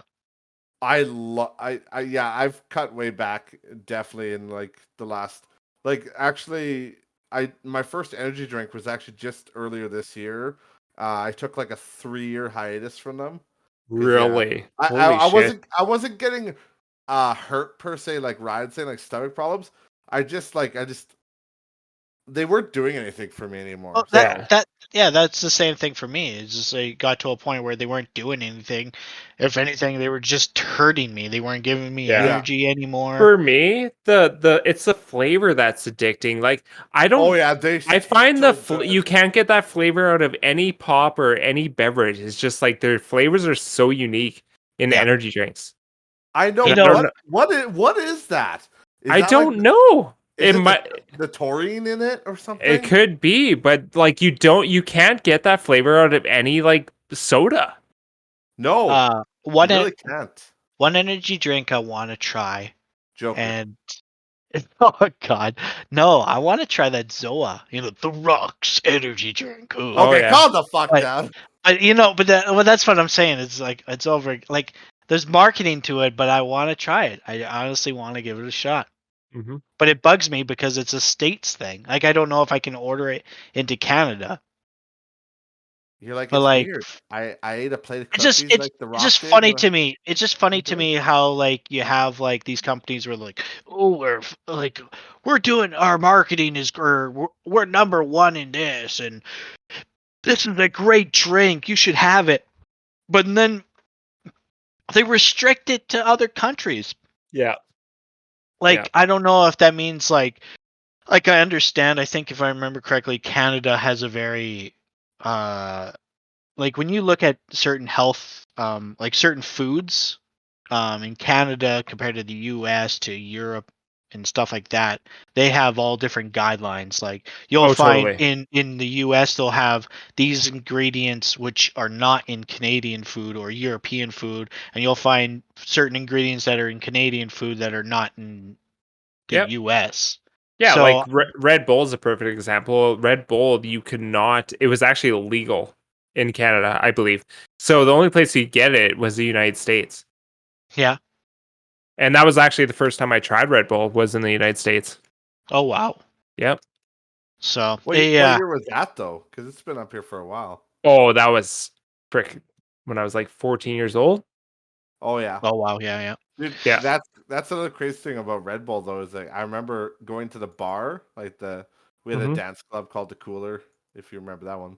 Oh But God. Yeah. they and like I remember ordering like vodka Red Bulls and like those Jaeger bombs with Red Bull in them, and like they just serve it to you, right? But like it literally says right on the bottle, "Do not mix with alcohol." So Hmm. Yeah. since then, there's been rules now that if you do, you can still order those drinks, but they can't mix them for you. Did you know that Red Bull is an Austrian company? Oh Really? really? Yeah, and they were actually created in 1987. Wow. Holy shit! Hmm. Well, again, you know, it's funny like that Zoa. It's considered a healthy energy drink. It's like one of its. I don't know. Like that's how it's marketed, anyways, right? Yeah. Yeah. And then I go, okay, if this is like it's supposed to be one of the most healthiest energy drinks out there, low caffeine compared to some of the competitors and stuff. How is it like again? If it's healthy, how is this not in other countries? What Yeah. is in it that prevents Canada or Europe or something like that that goes, well, nah. We're not having it in our country. You can have it in the States, but unless you fix something, we're not having it. Mm-hmm. Like, that's what I'm kind of curious about. Yeah, no kidding, eh? And I just want to bring up this, just I guess I guess you could call it a hot topic for a second. I just want to just skim over this because I don't really like talking about this much, but just because of this pandemic, right? Don't worry, she'll come home This one day. yeah, these vaccines, right? Okay, yeah. You have so example like Canada's like you can't have this and this and this and this and this in our foods, but then they have like these fucking vaccinations that people are like, oh, it has this and this and this in it, and it's just like how I just it's such a weird spectrum. This you're allowed, but this you're not allowed. Mm-hmm. Like, what do you mean, though?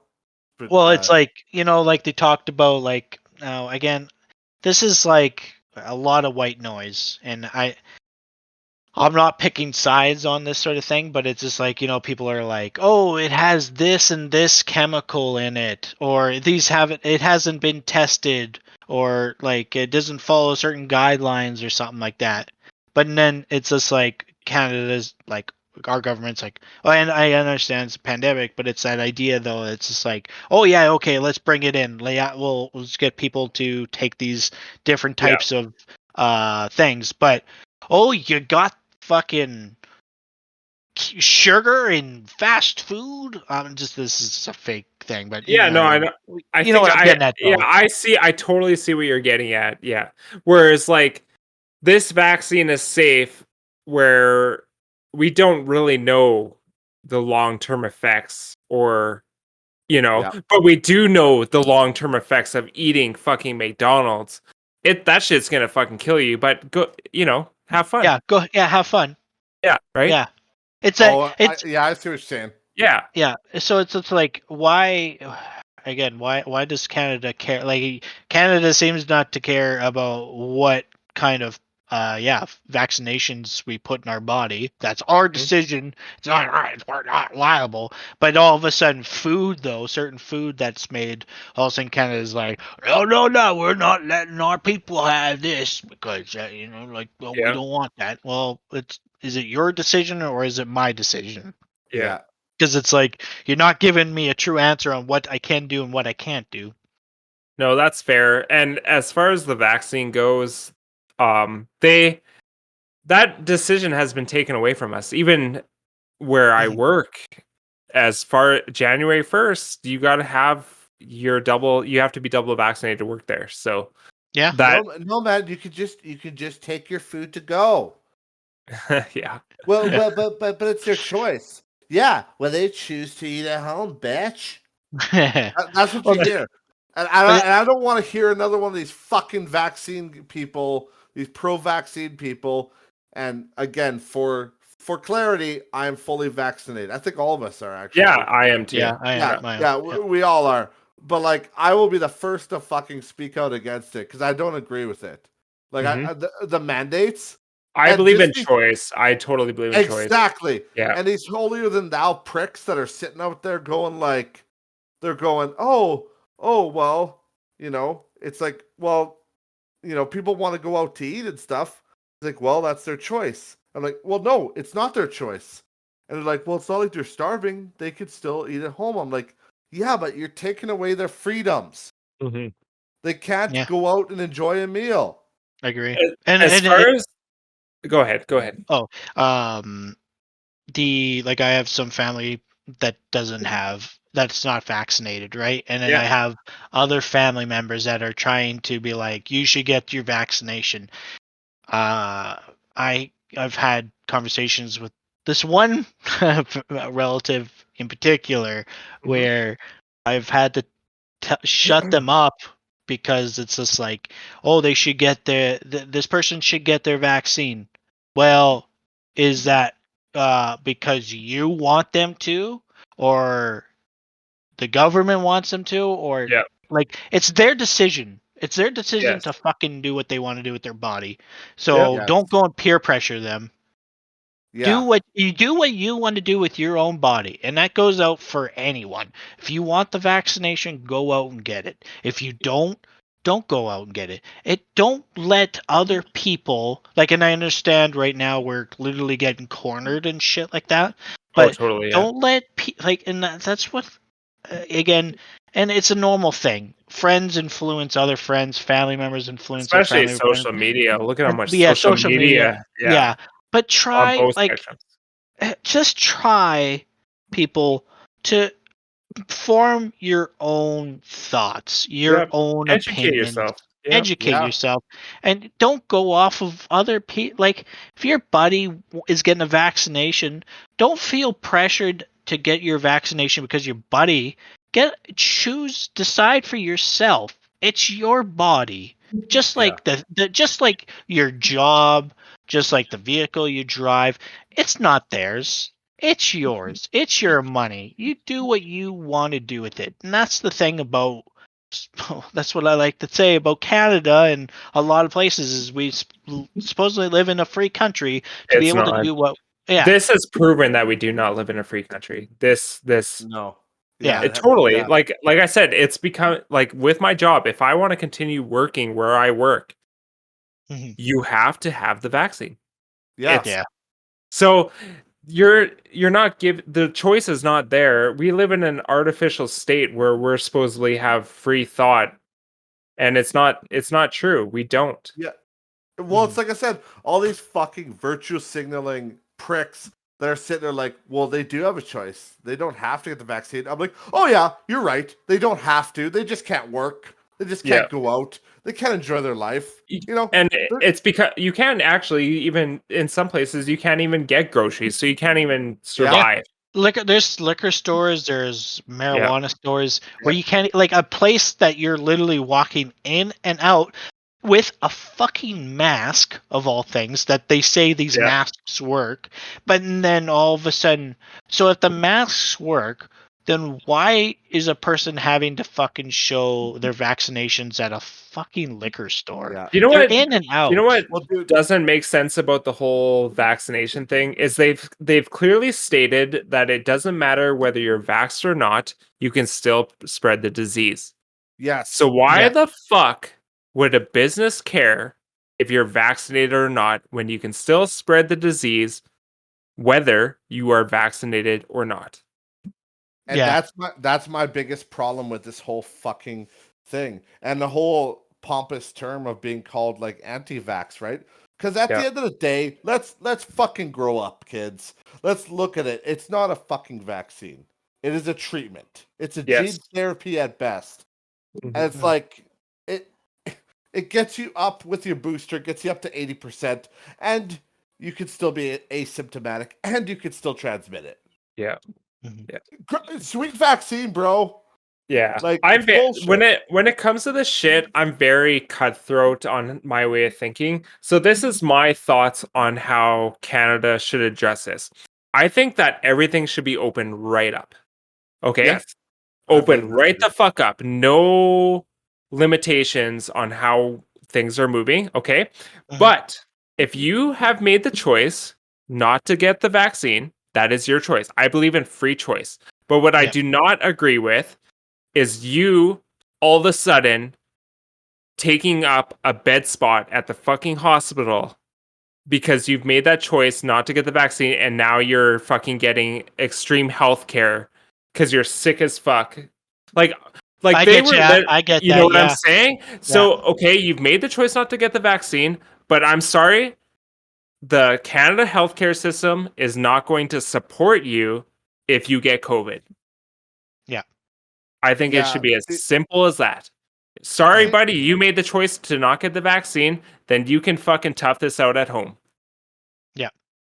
See, and like to a degree, I kind of agree with that. I think everybody should be treated to a degree, but honestly, I don't think it's that bad of a disease when you get down to the nitty gritty. And you know, the liberals and the Dems, the Democrats in America, they have all these fucking stories about about gunshot victims not being able to be led into the hospital because it's so full of COVID patients, and it's actually bullshit. They're To actually an extent, I think a lot of it, the media is playing this fucking game. They play every game, right? They've But sold more there's clicks in the last 2 yeah, years. but there supposedly, whether it's just a media portrayal or not, but supposedly they actually took away beds from a like a children's hospital for COVID Ugh. patients. See, like when I think about that, that kind of fucking pisses me off a little bit. You know what I mean? Oh yeah, A kid not getting the health care that they deserve because of some person's choice to not get the vaccine. That angers me a lot, but I don't know the factuality of that, exactly. you That's the know? problem. And That's that's the probably scary part. you can't trust the media. You can't You trust that can trust the media. you can't trust that they're telling you the truth, especially because I was listening to Rogan the other day, Mhm. and they were talking about I want to say Oklahoma for some reason. I think that's what it was, but you'd have to look it up. Don't quote me on it Mhm. 100%. Mhm. But I think it was Oklahoma. They were saying, yeah, gunshot victims were being turned away, and they had on CNN. They had Oh god, supposedly, CNN. yeah. Jesus I'm Christ. already triggered. They Me too. supposedly Yeah. they supposedly had they had footage of the Oklahoma hospital from the air and all these people waiting in line. But if you look at the footage, there's snow on the ground and people are in winter coats. But the footage was supposedly taken in the summer. Yeah. Like this all Oh happened in god. the summer. And it's like Joe's like, what the fuck's going on? It's like 80 degrees in Oklahoma. Why are people in there? Why is there snow? Why are they in winter coats? It's Mhm. Yeah. because it was fucking stock footage they were using. Oh, totally. They're liars. The Yeah. Yeah. fucking media lies, man. Can Fuck. I just take a second just to ask Yeah. the new NDP new why am I going blank on the Dem- name? New Thank you. Democratic Party. What's new about them? Seriously, Um, That, that why are they still called that's the new? called fucking clickbait, motherfucker. Yeah. Literally. Wasn't NDP like something established? Like I thought someone was telling me it was like established in the 80s or something like that or 70s. yeah. What's It's it new about that? Does that make me new? I was I was born in '89. Like, is that my new? Am I new? Yeah. I'm new, Ryan. It's just the title at this point. There's Yeah. no Yeah, yeah. it's literally alternative to liberal. That's Mhm. what their whole thing is. Because liberal is the Democratic Party, and then NDP is the New Democratic Party. Yeah. Because yeah, Democrat is just another You know word for what's liberal. crazy? Like I was really actually well, me and you both, Cody, were really into politics, especially like when Trump was like coming into power. Yeah, But I am like I can't even like I get a headache even thinking about politics anymore. Cuz I I know. just like literally man, especially since like when the liberals got in again, at that point it's just like I have zero fucking control over this. My vote means absolutely nothing in this country. So like why should I even care? Cuz I'm Right? just like Yeah. losing fucking brain cells even thinking about it. Hmm. That's what it kind of comes down to. And looking from like an American point of view, we're in because we're in Alberta, right? So Yeah. we're what you would I'm in call a red. Saskatchewan, so it even fucking worse in some Well, cases. yeah, yeah. Yeah. What do we got? Like But fucking one representative out of the fucking 100 and you know what I mean? Like holy fuck. and a socialist government. But Yeah. Yeah. but no, what I'm saying is we're like Alberta, especially Saskatchewan too. But we're what's considered like what people would call a red state, which is actually a blue state or a blue province in Canada. Because Yeah. it's funny, right? Because blue is in America, blue is Democrat, and then in Canada, red is Democrat, which is kind of funny. But yeah, up here, yeah, it's like we're typically conservative blue states up here, blue Yeah. provinces. Sorry. Mhm. So like, yeah, our vote really doesn't matter. It's pretty much always going to be conservative for us. But the problem is that um, there's too many liberal provinces. Like, it's not fair. Yeah. We will Yeah. win the popular vote every year. It doesn't matter. Hmm. It's not But based on popular vote. all the seats are in in liberal provinces. Yes. Exactly. Yeah. It's all about that. It's not about popular vote. It's about because like this last election cycle, like more people voted than ever before. And yeah, I think conservative. I think we still got popular vote actually, didn't we? I think we did, yeah. Yeah, we had the most. Conservatives had the most votes, but we just didn't have the seats. Yeah. So okay, here's an example of how this. So Saskatchewan has 10 seats. Quebec has 71, which is a fucking liberal cancer fucking cesspool. And Yeah. same with Ontario. Ontario has 122 seats. So Ontario, to Eastern Canada. Ontario has more than 10 times the seats of Saskatchewan. Mm-hmm. But when you look at like surface area of Canada, that's where you start to see the real bullshit fucking picture. Yeah. And it's like I said before, I'm not. I have lots of family out in Ontario, and I don't mean any offense. If there's anybody in Eastern Canada listening to this podcast, I don't mean any offense to it. But anybody who says that the voting system is fair, you're just a fucking liar. You're delusional. Yeah, because it's not. Because it's definitely swung very heavily towards liberal votes. Just with like fucking Prince Edward Island only has 2 seats. Like, I'm sorry, but Prince Edward Island, your vote doesn't mean a fucking thing. You might as well not even show up. Mail-in ballots. But the sad part is Prince Edward Island is like it's a fucking island, man. Like, don't you think that their vote should matter? Like, because obviously they have no control over their own island. Like, how fucked up is that? I know it really doesn't make sense at the end of the day. It's and I understand because me and Ryan have talked about this before in the past about how like in Eastern Canada, I understand why they vote liberal because they do benefit from it. They benefit from a liberal government. And unfortunately, but this is the reality of party lines. We don't benefit out here in the fucking rough tundra of Alberta, Saskatchewan. We do not benefit at all, and that's a problem. That's a problem with giving seats based on population, because population is obviously based on density, especially cities, like big cities, like the density. So they're giving more seats out to density of population. But I'm sorry, your fucking problems in your city have nothing to do with what the fuck is actually happening outside of your city walls. You have no clue what is going on in the rest of Canada. No. So your choices should matter fucking less than what's happening in your little confined city. Yeah. And that's when you go down the slippery slope of politics where it goes down to like equalization payments and stuff from the oil field. Oh dear God. Well, and I've said this before as a counterpoint to that. What's going to happen? Because it's going to happen one day. It might not be in our lifetime, but it's going to happen one day where oil and gas is not going to be the thing anymore. Yeah. It's going to be pure renewable. I believe it's going to be nuclear.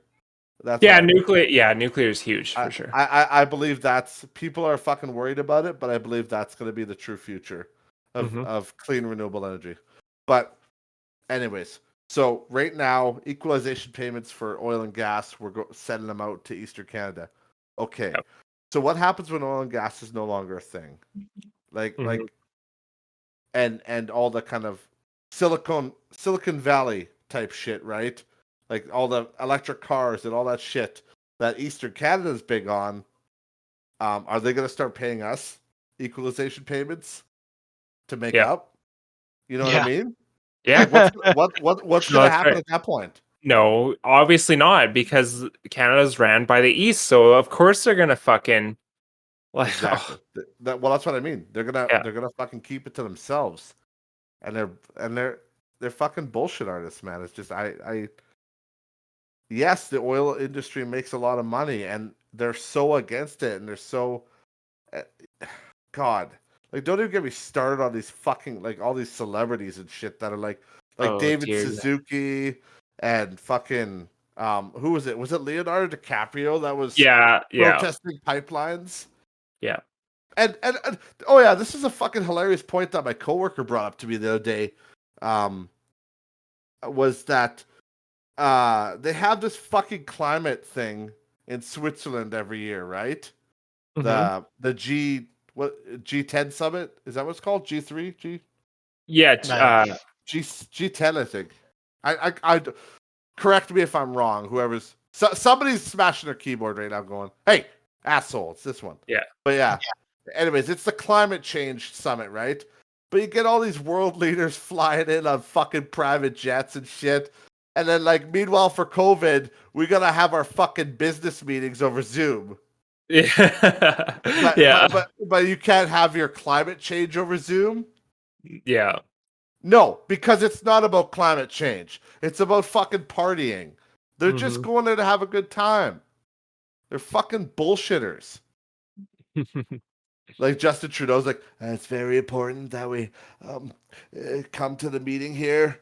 And then they sit down, and then Joe Biden's half fucking asleep on his Yeah, chair. and then Trudeau's showing everybody his socks, and then fucking yeah. And then they're like, okay, so we all agree climate change is real. Okay, we'll see you guys next year. Like, what do they do? They don't do anything.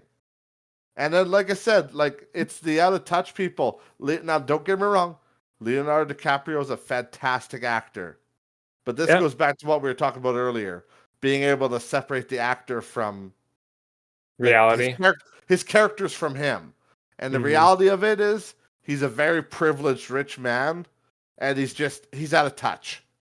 Out of touch. Oh god. As soon as people I remember when I was ranting about this, about how as soon as fucking people get money, they think they have all the world's answers. Oh, all the time. All time. You know what I mean? But prior to that, they knew fuck all. But as soon as they get money in their bank account and it's looking nice and fresh, all of a sudden they know everything. Yeah. And the sad thing is people believe them because they're celebrities. Yeah. And it's so freaking stupid. Like, one example that I always like to bring up, he's not really a big celebrity anymore, but he was, like, back in the day, was George Takei. He was on Star Trek. He's the gay guy, right? Famous for being an openly gay guy. Oh my god, yes, that fucking clown. Jesus Christ. I loved him as Sulu. Is Sulu or Zulu? I always say Sulu. But in the original series of Star Trek, I liked him, but fuck, as a real person, he is the biggest liberal cock I've ever seen. I know, and he's such a fucking hypocrite. Holy shit. He is, and he just he doesn't even understand that he's like the shit he's posting is so fake and phony. I know. Oh god. It's like white man enters black protest, gets shown that he's wrong. Yeah. It's like the cringe level is just out of this fucking world. But then it's an echo chamber, right?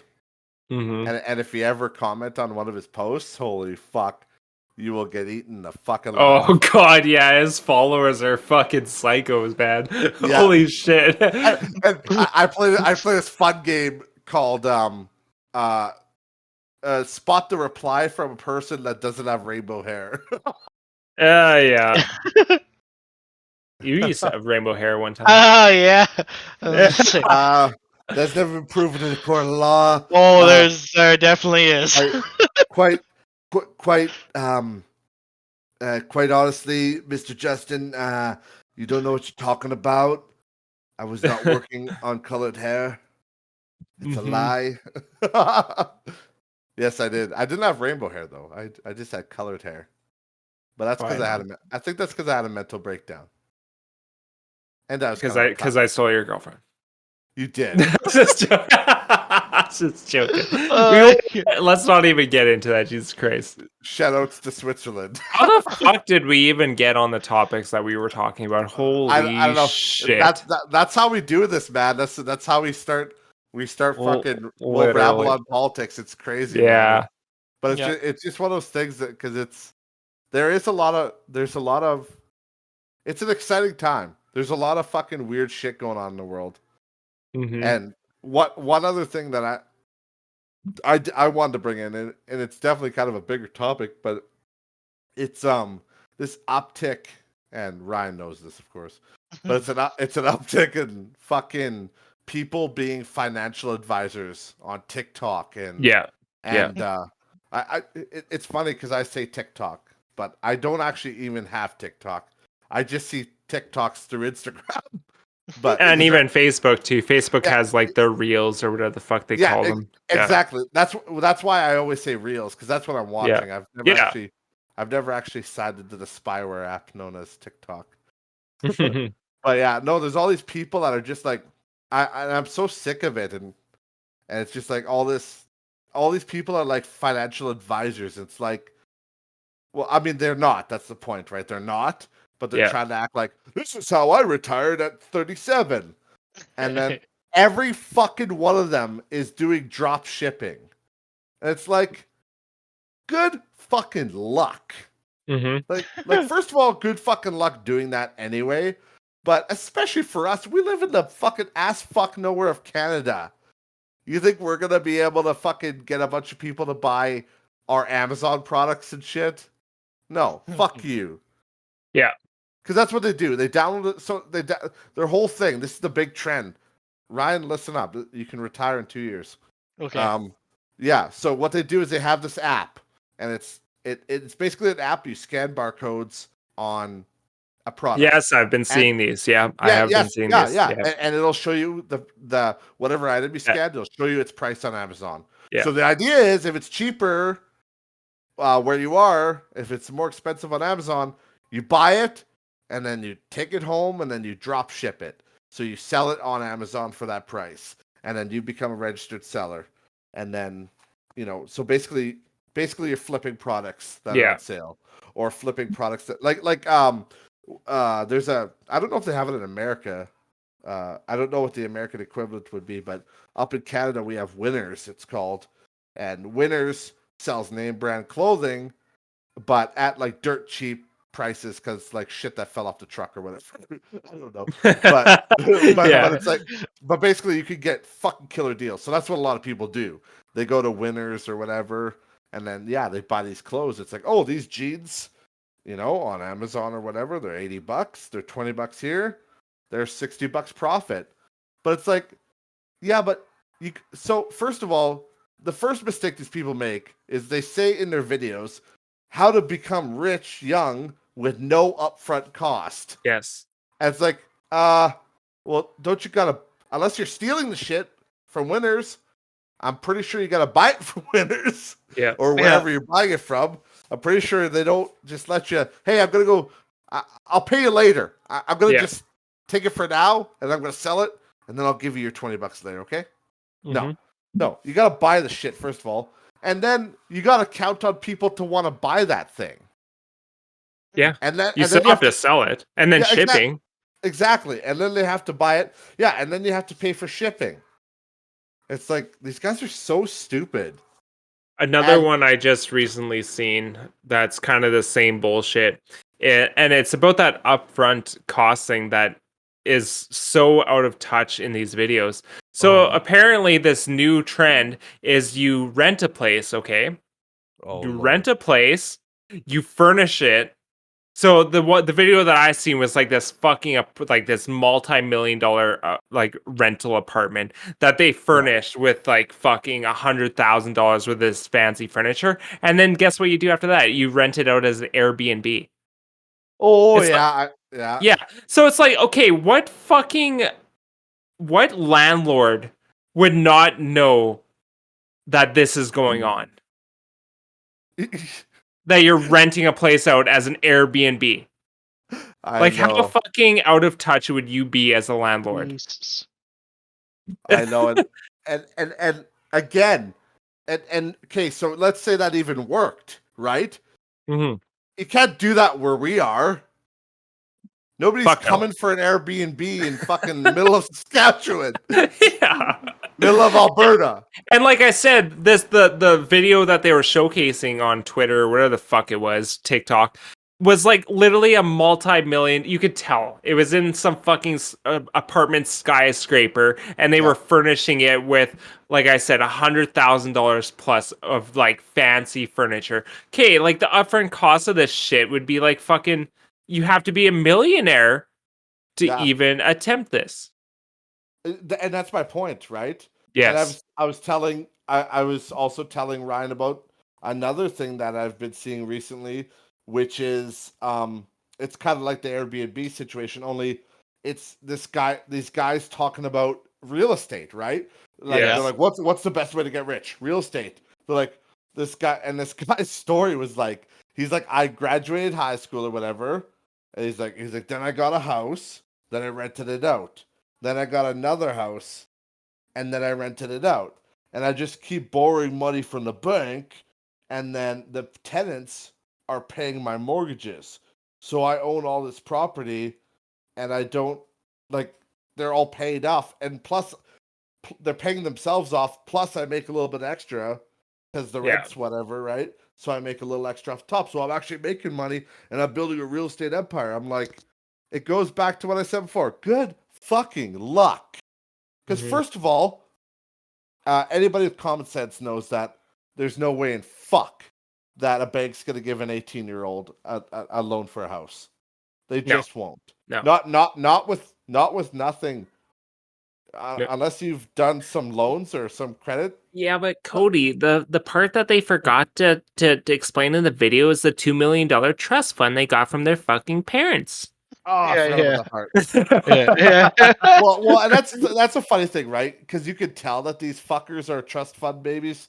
Oh, because you could tell, like, the kid's literally recording it from like his BMW. And you can tell, and a lot of these kids, their parents are like transitioning them into this type of business. Like they are being, you know what I mean? It's not an idea they came up with. It's what their parents have been doing for fucking 40 years. No, yeah, and that's the thing, right? It's like that's the problem, is that their parents, because their parents probably legitimately are tycoons. Mm-hmm. But the thing is, they don't. You know, you can't. Not anybody can do this. No. And even if you were, let's say the bank was going stupid one day and they didn't get it, and they actually were just giving you multiple house loans. You still gotta make sure your tenants are happy. You still gotta make sure you have fucking tenants. That's just from my own experience. That's the scariest part is reliable renters. Yeah. Yeah. Exactly. Well, you gotta have tenants. You gotta make sure they're happy. There's repairs. That's a huge expense that will come up eventually, and I guarantee you're not making enough money off all those properties to say the roof caves in. Oh, I know. On a house, especially, I hope you have 30 grand laying around. It's funny, I went actually with this kind of same situation right out of high school, because right out of high school I bought my first house, and then I had people renting off of me.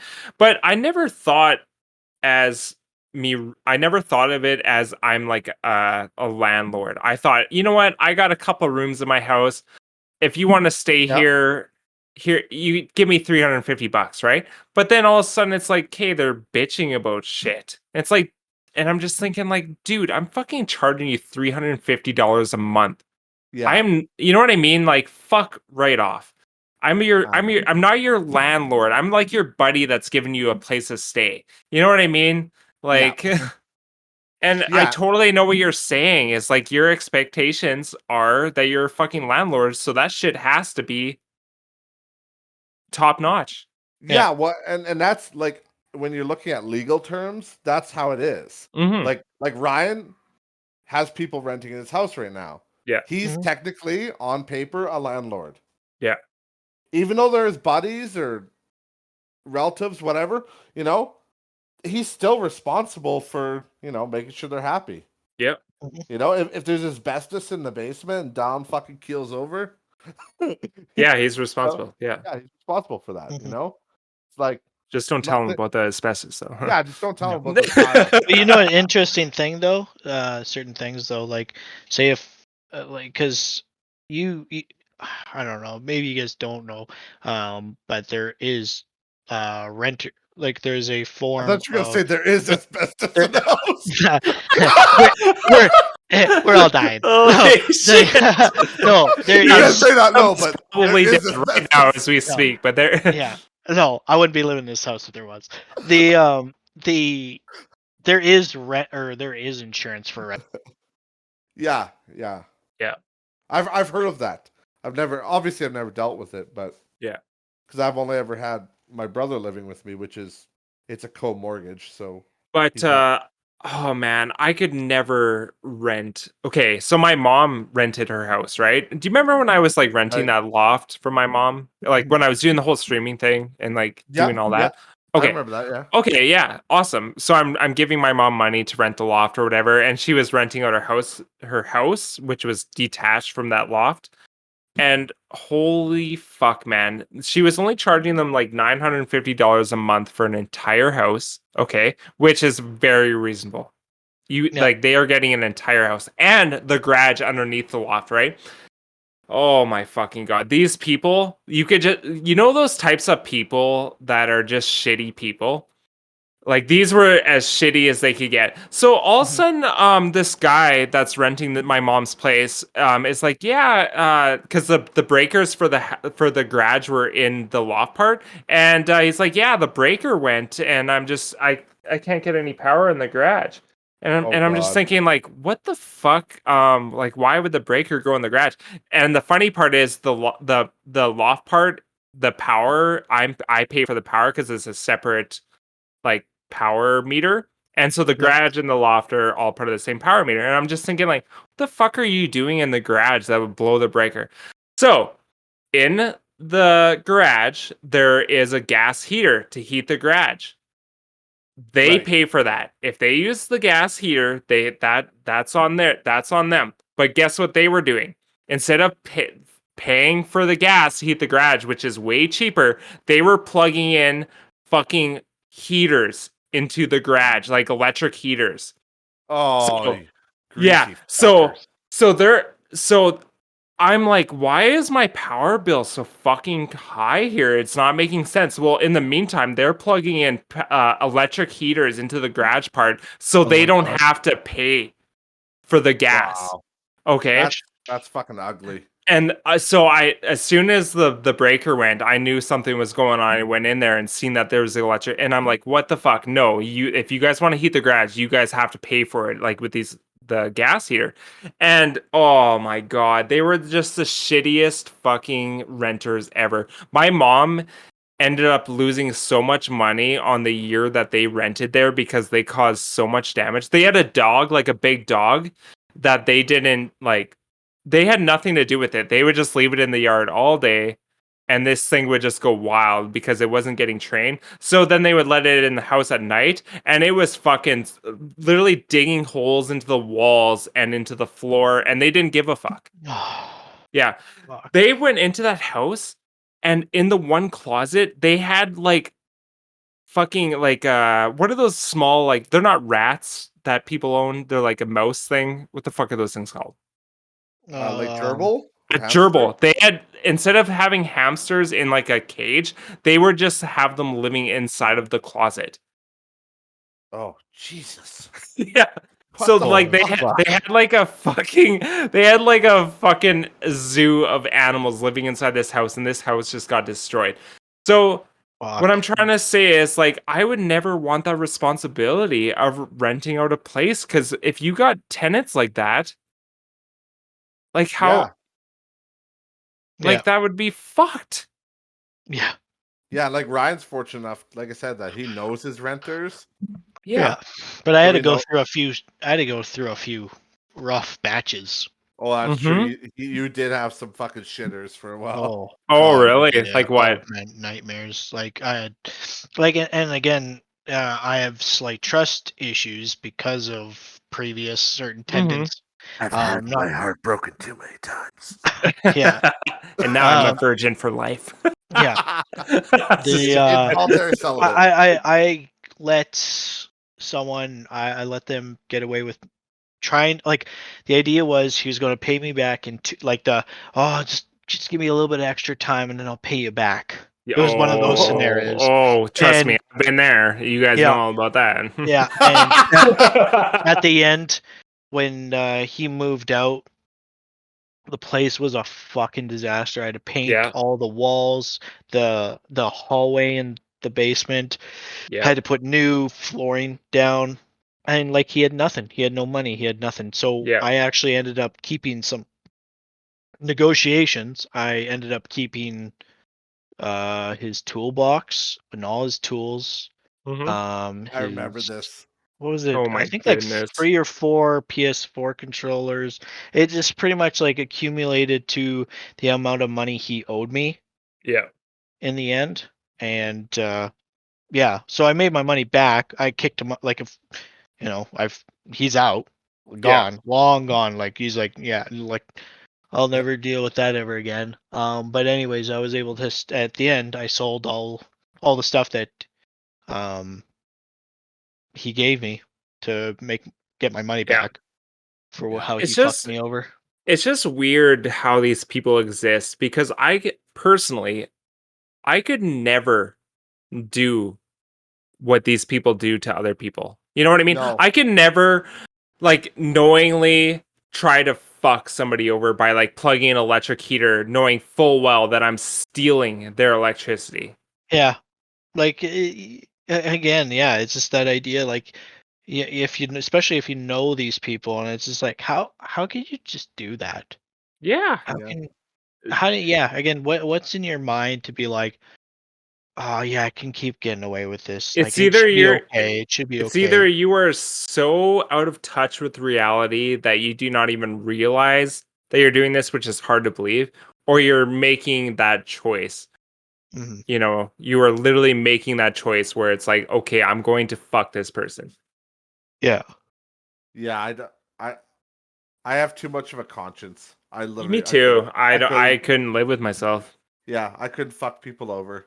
But maybe like I can't say this is 100% the reason, but maybe that's the reason why we all have our own place. Like, it just there's a, like, I was fortunate for my own reasons to be able to get this house that I have, but like, like, both of you took the initiative to be like, no, I want my own place and I don't want to rent, because and be it's just reliant. Well, that's the thing. Like Justin got his pretty much right out of high school. Yeah. And then I got mine. Yeah. Well, yeah, he watched the ad. I got mine. Watched the ad where the guy told him what to do to get his own place. So he's going to go get 6 more houses now. He did it. He was 18 when he did it. Yeah. See, Cody, you're wrong. You're wrong, Cody. all he did, and then he had the music in the background going boom, boom, bum, bum, bum, bum, bum, bum, bum, bum, Yeah. bam, bam. Yeah.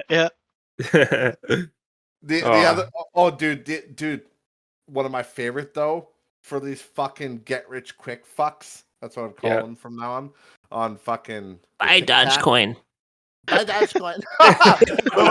Dude, no, my favorite one is there's these other cunts now that are on there, and the only thing they say is like tired of working a 9 to 5, be like me making like 8K a week or something.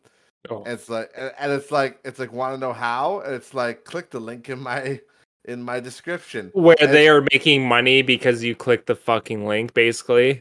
Literally, right? Yeah, literally, right? Yeah, it's just a affiliate link to their stupid pyramid scheme or whatever. It's like, or it's like a course of how to do drop shipping. It's like, God, you're so fucking cringe. Yeah.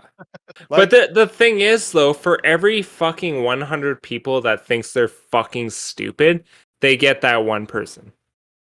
And that's the sad reality of it. Yeah. Yeah. That's the thing, right? There are desperate people that will click on it. Yeah. But then there's people like me that have a prefrontal cortex And yeah, basically. we know that there's no fucking easy street when it comes to that shit. No.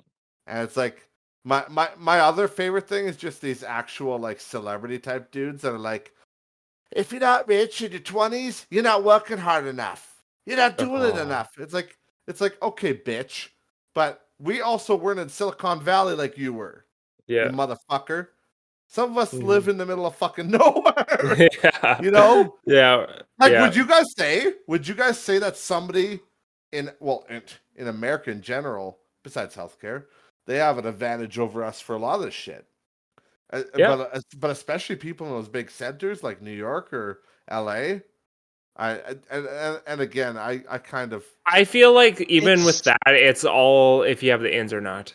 Yeah, you know, it's who you know. Because you think about it, you go to New York, there's fucking millions of people in New York. It's just like, yeah, it's who you know.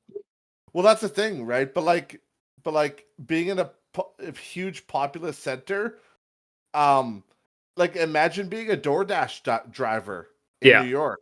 I mean, yeah, it's a little hectic, but imagine how many customers you get. I have one guy, one of my coworkers, good guy. I won't name him just for his privacy, whatever. But he was talking to me about how he was working for DoorDash in Lloyd here, not Skip. He was doing the actual DoorDash, and he said some fucking weekends he would once this is after his gas was tallied up for an 8-hour shift. Like you choose your hours, right? But he would do 8 hours on a Saturday, and it would equal up to about $5 profit. Like what? That's it? Yeah, where we are. Yeah. Because some people don't tip, and they don't make much money, and also just because we're in a smaller center, right? It's a small city. But I've also heard people like this one old coworker of mine. He does Skip. Yeah. And he makes a profit of $400 a month off Skip. Okay, that's a month, I guess, but yeah, jeez, that's just not very much money, though. I know, but again, I guess puts in 100 hours in a month into Skip. Well, he has his full-time job. He has his full-time job, and then he just does that on the side. Yeah, no, but that's what I mean, though. But like, that's the thing, right? It's like when you're, it just doesn't. I think it comes down to like again, like certain things when it comes to certain jobs and stuff like that. I think it comes to who you know, and I think there is a little part of me that feels like there's a little bit of luck when it comes to certain things. Oh, there's 100% luck. I'll tell you right now, who you know goes farther than anything. I will tell you right now, my last 2 jobs have been who you know. Same. My last 2 jobs, I would have never got these jobs if I didn't know who I knew. Yeah. Well, I agree. Goes a long way. It does. But no, seriously though, like it's like that's the thing though, is when these people are sending in resumes, they're getting thrown to the side because they have an in somebody's in the business already and knows the person that sent in the resume, or they recommend like, hey, my buddy here, he's sending in a resume, check it out. Guess who's getting the job? It's a prime example of where I work. There's this one person that I was helping out in this one department, and it was like you could tell like this is like, to me it seems like his first oil field kind of job. Yeah. And I could tell like right away, I'm like, you got this job because you know someone in there. And sure enough, like 10 minutes later, his buddy walked in. And I'm trying. The funny thing is, I was kind of like laughing in my head. I'm like, okay, that definitely, it connect. There's the dots right there. But then I'm like, how the fuck did that guy get in? I'm like, who the fuck are you friends with to get into this? Because you do not seem like the type that, unless maybe the company I work for has changed a lot since I last worked for them, but normally the first guy I would be like, well, how the fuck did you get hired here? I understand no more random drug testing. Yeah, yeah, sure seems like it. But like it sure shows that there's a lot more green workers in the oil field. Mm-hmm. Yeah. Well, that's the thing. It's like you said, it's all about who you know. But to get back to that skip thing, I'd be curious as to how much hours that guy does work, like on skip. Because Yeah. like I said, $400 doesn't seem like that much. If he's only putting in 10 hours a Mhm. month, okay, that's not too bad. But I think No, the other it's thing good money, too, but still, like I, honestly, if you told me that I have to do skip the dishes for fucking 10 hours a month for $400, I wouldn't do it. Personally, I wouldn't do it. yeah, Yeah, Like, the thing too, I think that has to. I don't know again how Skip and the DoorDash app. I don't know how they truly pay, but I would feel like part of it has to do with, like, example, the tip is based yes. on how much that person spent on that meal. Mm-hmm. So again, it's kind of goes back to luck thing, where if you keep on getting these high fucking priced fucking meals, Yeah. well then you're gonna get a really good sweet deal out of it. Yeah. right. So yeah. That's Yeah. for my $7 fillet of fish. Yeah, that's Yeah, I actually don't. one thing I wish I had where I live is fucking skip the dishes because some days, holy shit, would Dude, that be awesome? it's addictive. It's honestly, I know it's it's so addictive. When I it's visited my girlfriend in the city, holy yeah, fuck, man, I would just spend money like it's so hand over expensive fist for that and shit. addictive. It's both of those. Same Like I thing when guarantee. I would visit your girlfriend. But you Yeah, know the here's a what, maybe I don't know like how long we're gonna go with this podcast, but one thing I also wanted to mention too, for a guy like myself, a bachelor, like I don't really, I hardly cook my own food, honestly. yeah. Straight up, I don't, because I never and did here's the either when I was a bachelor. but here's the other thing that's crazy is that, like I talk to like people, that buy groceries all the time and stuff, and I think you buy quite a bit of groceries, Cody. Yeah, Um, it's fucking like it expensive. exactly. That's where I'm getting at.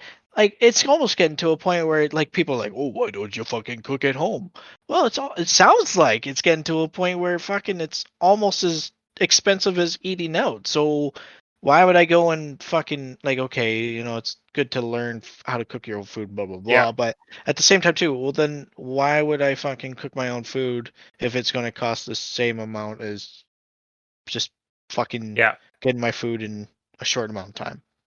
Yeah. Well, that's the thing, right? It's like and I think if you're being a cheap ass, it's cheaper to eat at home. Like if fucking yes. It like is. Oh yeah. In the end, it will always be cheaper to buy groceries. But I know what you're saying though. The threshold where it was like way more expensive to eat out between buying yeah, groceries is getting smaller and smaller Yeah. every year. Especially, I guess, yeah. I guess the whole eating in and eating out thing, it really depends on what you're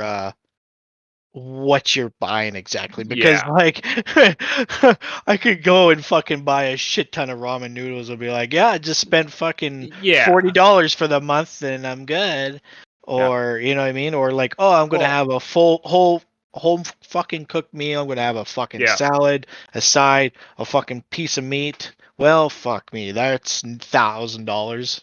I'm just Yeah. yeah. making Oh, that Well, number up. especially But meat prices. Oh my oh fucking yeah, god. god. What in yeah, the fuck? Go to buy like like a fucking piece of red steak and it's 20 fucking dollars. Like you said, I could go to a restaurant and buy that same steak for 20 fucking dollars and it's cooked and ready to go. yeah. Yeah.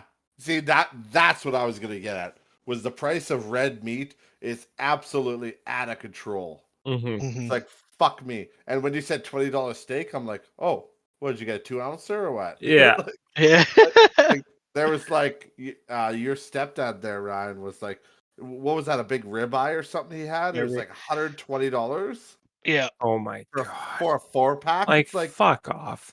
that's what I mean though. Like the days of like with my parents when I was a kid, we had home cooked meals every night. Yeah, same. Every fucking night. We never fucking ate out. And when we did eat out, it was a special thing. Yeah. But like nowadays, good fucking luck making it. Like my mom, like an example would be like a roast, right? Yeah. Yeah. A roast for a meal. Well, that roast is like a $60 roast now. Yeah. Yeah. Yeah. It's Like like, I know. See, go ahead. Go ahead. Oh, my parents, what they're doing now is they're completely cutting the grocery stores out, and they're just going straight to the farmers. Boom. There we go. I was just about to mention the exact same Yeah, thing. Yeah. yeah. Because Y- like, and again, it's that idea that like I'll say there's sometimes where my family would be like, "Hey, would you like to come over, have a bite to eat?" And it's like, "Oh, all right, I'll have a home cooked meal." But at one yeah, point, like I was sitting there, kind of going, like, I almost feel like, again, like it comes down to that how things are getting expensive, and it's like I kind of feel guilty of just like coming over for a meal and it just being an arm and a leg.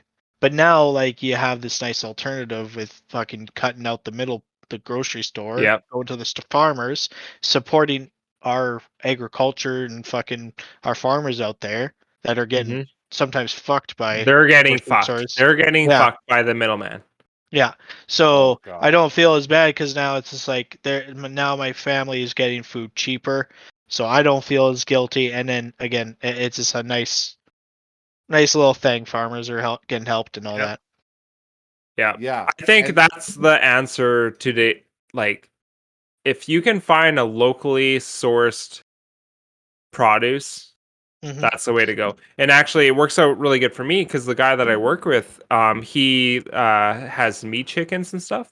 oh Oh yeah. yeah. And so I could like I just bought two huge like full size meat chickens for $15 a piece, you know? And Oh that wow. if I were to get that same thing at the fucking grocery store, it'd be $30.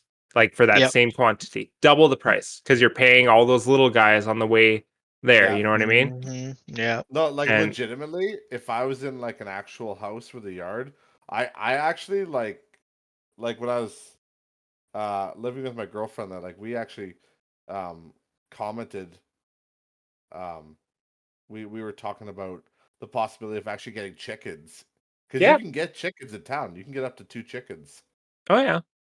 or two or three. You can have chickens and Yep. goats, but Yep. chickens I wanted for the eggs because Mhm. you could have them and they're not hard to feed. No, they're It's not. fucking like corn or corn feed or whatever Yep. meal, corn meal I think it's called. It's Yep. fucking cheap. Seed. Yeah, grain seed, anything. Yeah, Yep. yeah, it's fucking and again, you get a sack of that shit from a farmer. You go to right to a farmer, Yep. he'll give you that for pennies on a dollar. Yep. Yep. Fucking I great. I really hope that the world starts transitioning to that type of behavior of having gardens and just being more self-sustainable Yeah, because as far as when it comes to like grocery stores, it's just getting out of fucking control where it's not yeah, even becoming practical for the average consumer to you're buying that shit all the time, the canned food for nothing or your ramen noodles, like stuff that just has no nutritional value. yeah. That's the only thing that people can afford.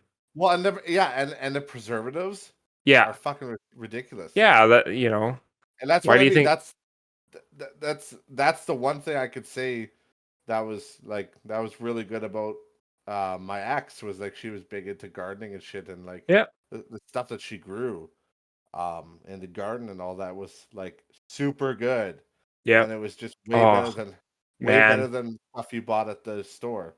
Yeah, We and like I love going to my grandpa's, man, and when you have a meal there, it's literally yeah, self-sourced. Everything on that fucking table is like hard work and you know exactly where it came from. yeah, came right out of the And ground. yeah, right off the farm. Everything that's on that table. And that is the best meal you could ever have. Yeah. That's that's like the dream, right? Yeah. I mean, having like yeah, like farm, like right out in your garden, having garden Yeah. vegetables, and then wild game that you hunted yourself. Yeah. Like, that's the dream right Yeah, there. but when you shoot deer, when you hunt the animals, they suffer, and that's bad. Yeah, you're bad. Yeah. You're a I was bad I was fucking actually just gonna person. bring that up. I was gonna Holy bring up how fuck! Let's you're a bring up piece of my shit. biggest fucking trigger point No, in fucking existence. No, it doesn't matter because you're a piece of shit because you shoot animals man. that otherwise they would have get maimed by a coyote. That's way less painful than you just shooting them. Holy fuck, man! Like legit. Like there is literally fucking people that do not even understand where their meat comes from. They don't get it. They don't even understand. Like they think that because they buy their fucking meat from the store, that it's just that's where it appears. It appears on the fucking counter in front of them. You know what I mean? Like use your head. That animal is literally born and raised to be held in a pen.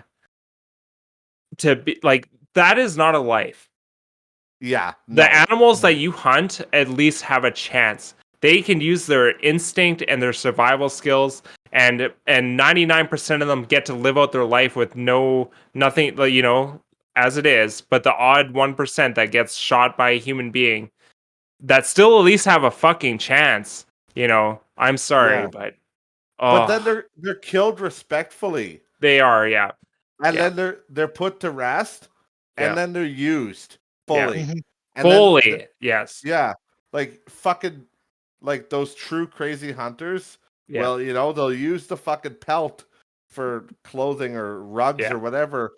They'll boil the bones in the soup broth. You know, like there's not like a piece of the animal that goes to waste. And it's like I will always be pro hunter, and me too. It's something that I want to get into at some point because I honestly just see the writing on the wall. Because I feel like that's going to be one of the ways to keep meat in the freezer. Because as bad as it sounds, but we've been talking about it for the last half an hour, is that average consumers are getting priced out of groceries. Yeah. Yeah, no, I agree. Like, I totally agree. Yeah, we just are. We literally are getting priced out of, like, when it comes to good groceries. Again, like I said, it's cheaper than fast food if you're doing shitty ramen and, you know, simple shit like that. But if you want to have home cooked fucking roast beef every night or chicken or whatever, you're better off going to Wendy's at that point. Like as far as price point goes, maybe not health wise. See, like I will never fucking criticize a vegetarian that doesn't like hunting. Okay, I respect you. Okay, you strictly you do not eat meat. I respect your opinion, but if you fucking eat meat and you criticize hunting, I just want to slap the fuck out of you because you are a fucking idiot. You know what I mean? Like you. Oh my god. Yeah, you want to be a malnourished vegetarian, do what you want, but but like if you you want to be a malnourished vegetarian. Oh man, but like I remember, oh fuck, I forget how the conversation went, but it was on Facebook and it was talking about the discussion of hunting, and this fucking idiot comes on there and he's like, I think we've excelled as human beings that we should be buying our meat from the store and not hunting. Like we've excelled as human beings as far as this point. And it's just like, what the fuck are you even talking about? We've excelled as human beings that we should be buying meat from the store and not hunting. Like, what are you even trying to say? Are you listening to yourself? Do you even know where meat comes from? You know, like, oh, fuck, does that shit piss me off? Like an animal that's hunted, as far as I'm concerned, has a way better life than an animal that is harvested for food. Yeah, well, like I said, at that point they're just being ignorant. Like cows have a 2-year lifespan. That is their lifespan, a 2-year lifespan before they are like from born to fucking killed. That's their lifespan. It's fucking 2 years. I'm sorry, but but a hunted animal, a lot of hunted animals live 4 months. I get it. Yeah. No, oh my god, I'm gonna fucking drop kick you right now. But no, but a lot of hunted animals, like they live their whole entire life without obviously getting killed. Yeah. And I'll tell you a quick story here about hunting. Because I have a lot of coworkers that hunt as well. Yeah. And my coworker, this is just showing you that hunters aren't some fucking. They're not morons, right? They're not these morons that are bloodthirsty, just like keep shooting, Bobby, shoot everything in sight. You There know, is those people though. There is there is. there certainly is, but it's most of them are just normal people, right? There are some trigger crazy people for sure, but like most of them, they're just doing it for the sport and for the hunt and for the meat. But like there's a lot of instinct there too, like the hunt, like it literally like it's instinctual. Yeah, it is instinctual because you're like, because we were hunter gatherers for a long time. Mm-hmm. But like my story about this particular coworker was, her and her boyfriend were like they hunted and she had this nice buck in her sights, but then something happened. I think she crunched a leaf or no the snow. She was on like hard snow and it gave way, so the deer was alerted, right? So it started running, like just as she shot. So she ended up grazing it. She didn't get a good clean shot. She grazed it a little bit, and yeah, she's just telling me about how she felt so bad the whole time. She's like I can't believe that because they tried to track it, but there just wasn't enough blood, right? Like it just wasn't. Yeah. She barely grazed it. She's like, the idea of like I maimed that animal and he's out there suffering. It's like, like she has sympathy for the animal. Yeah. She's not a cold blooded. No. Hunters. Do you have sympathy when you go and buy that fucking T-bone steak off the fucking counter? Exactly, and those butchers, like a lot of those butchers, I don't know how they do it these days. Maybe your sister would know how. Because she Yeah, she doesn't. would. She would, but like in the olden days, they fucking slit their throats and let them bleed out. Like I know, like there's pretty like horrific. I forget the religion, Halal, but halal. halal. Yeah, there is actually a certain area in the facility that is completely like it's kind of divided from the rest, where there is a guy who does like that. He's with the animal and he does his like big prayer, and he has a specific. It's like some kind of religious knife, I guess, Yeah. Holy kill shit, the I animal. never heard about this, but yeah. Oh Yeah, yeah, yeah, yeah, yeah, yeah. it's It's like a meat that sacrificial, Chris. yeah, it's he's praying to the gods or something. Okay. I don't know the full thing. It's to do with religion, of course, right? And but anyways, he's praying for this animal to not suffer and Yeah. thanking the gods of this animal sacrificing itself or whatever for feeding Yeah. that There's religion. one thing though that I will say is like, say a cow, for instance. A cow has a pretty good life in, say, Western Canada. They like okay, but prior to getting butchered, they have a pretty good life. They're born and raised out on the prairies. They Yep. they they live their life out in the prairies. Like it's their natural terrain. Okay, Hmm. but when they go to the butcher shop, that is a very stressful period of life because they are getting put into small corrals where they're confined. They just know something's wrong. Then they get thrown in a truck and then they get shipped like in a truck that they never even seen in their entire lives in a Yeah. Yep. confined space.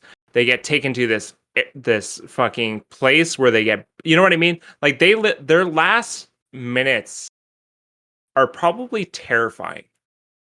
Yeah. Oh yeah. Whereas an animal that's hunted, they're in their natural environment. All of a sudden, they're just like grazing in the field, doing their own thing, and all of a sudden, boom, they're gone. You know what I mean? Yeah. And typically hunters go after the older ones that have lived. You know. Yeah. Well, They're a just smart white. hunter goes for their vital spots where they die a very quick death. Yes, but also like a lot of, like I said, a lot of people go for the bucks, the older ones that are The big you ones, know yeah.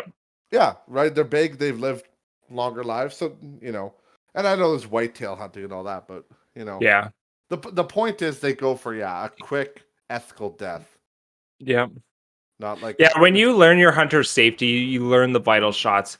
Like you don't just shoot them in the ass or the fucking leg. You go for their heart, their lungs. You go for the quick death. Yeah. And to me, a hunter's death as far as an animal is way more honorable than a fucking animal that is getting lived and raised for one sole purpose of being eaten. Yeah. Well, that's like those hog barns down in like. Or chicken barns. Have you fucking seen those Yeah. Oh yeah. cesspools? Yeah, they're gross. Yeah. And any factory farm, man, it's just depressing. Yeah. I don't. Yeah, factory farming, like industrial farming, is just Yeah, it's gross. it's And it's terrible. it's terrible for the environment too. Yeah.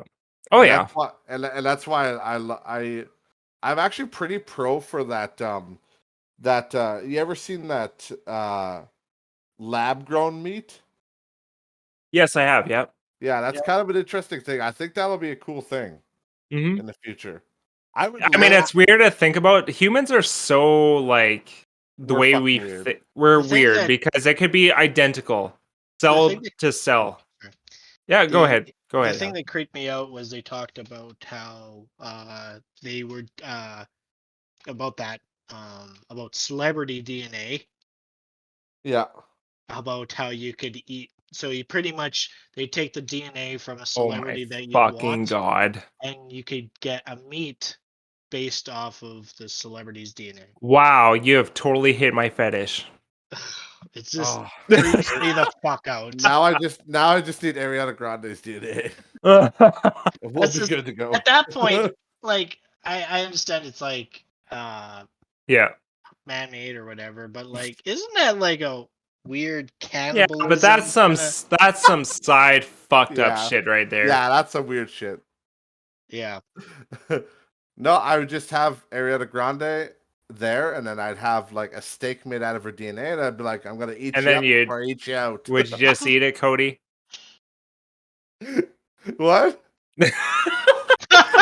I told you I'm gonna eat you. I'm gonna eat you up before I eat you out. Oh my god. Jesus fucking Christ. So Holy. weird cannibal shit. Yeah. And to say what you were saying before about the halal meat, that's yeah, halal is Arabic for permissible apparently. Oh. Which yeah, it's in the Quran, so it's Muslim, Mm-hmm. Arabic. It's a Muslim ritual is what that is. So yeah, and it says they slaughter animals, yeah, or poultry, dab dabia is what it's called, I guess. And yeah, it involves killing the animal by cutting their jugular vein Mm-hmm. or their windpipe. So yeah, slitting the throat. Yeah. Yeah. So it's part of their. So it's literally a ritual sacrifice. Let's say it what it is. That's a ritual sacrifice. That's what that is. Which again, Yeah. I don't really. Whatever. You know. No, I believe if you're gonna kill an animal, it should be in a quick fashion that they do not suffer. Yeah, exactly. Like that's what the goat farmers or whatever they do, or their goat Mm-hmm. or lambs or sheep or whatever they are. They Yeah. just have that little fucking air gun Yep. that just like shoots that little stake into their head. Yeah. It's like It's just the environment that they're typically put in prior to that happening though is not something oh that is natural. You know what I yeah, mean? That's the only part. I wish they could do this shit like, like a cow grazing in a field. That's what it's been doing its whole life. All of a sudden it's just boom, it's taken out. It's gone. It's going yeah, to the afterlife in a sense. I wish we could if that could be practiced in a way that's instead of being like fucking corralled and thrown in a fucking truck and taken to some factory where it's just like this cow is stressing the fuck out. yeah. But you that's the know? thing. When all those factory farmers when they die, they don't go to heaven. They go to the secret cow level, and all those cows get revenge. Holy fuck. Settle down there, Diablo. They're like, "Mrr, motherfucker. Yeah. And well, actually, I'll end with this because I don't think I told you this, Justin. I know I told Ryan, but yeah, I actually had somebody message me about the podcast already, and they were Wow. saying that I they enjoyed it, but I mentioned the fact that we did a 50-minute Resident Evil review, like three or four times, right? And they're like, I think you mentioned that a little bit too much, even though we just watched it. I'm like, yeah, I know, but I was just memeing on Ryan. Yeah. If you're watching this episode for context, that's how I am with Ryan. Yeah. We have to ride him hard, put him way wet until he finally snaps. And finally snap. Yeah. So he snaps and kills us all. Yeah. But yeah. That's Oh, okay. Thank you guys for watching. Is there anything you want to shout out right now? Your Twitter or anything, Justin? Your Twitter? No, I'm good. Whoa. Easy there. No, I'm good. All right. Sounds good. All right. We'll see you guys in the next episode. Peace. Peace. Peace. Enter.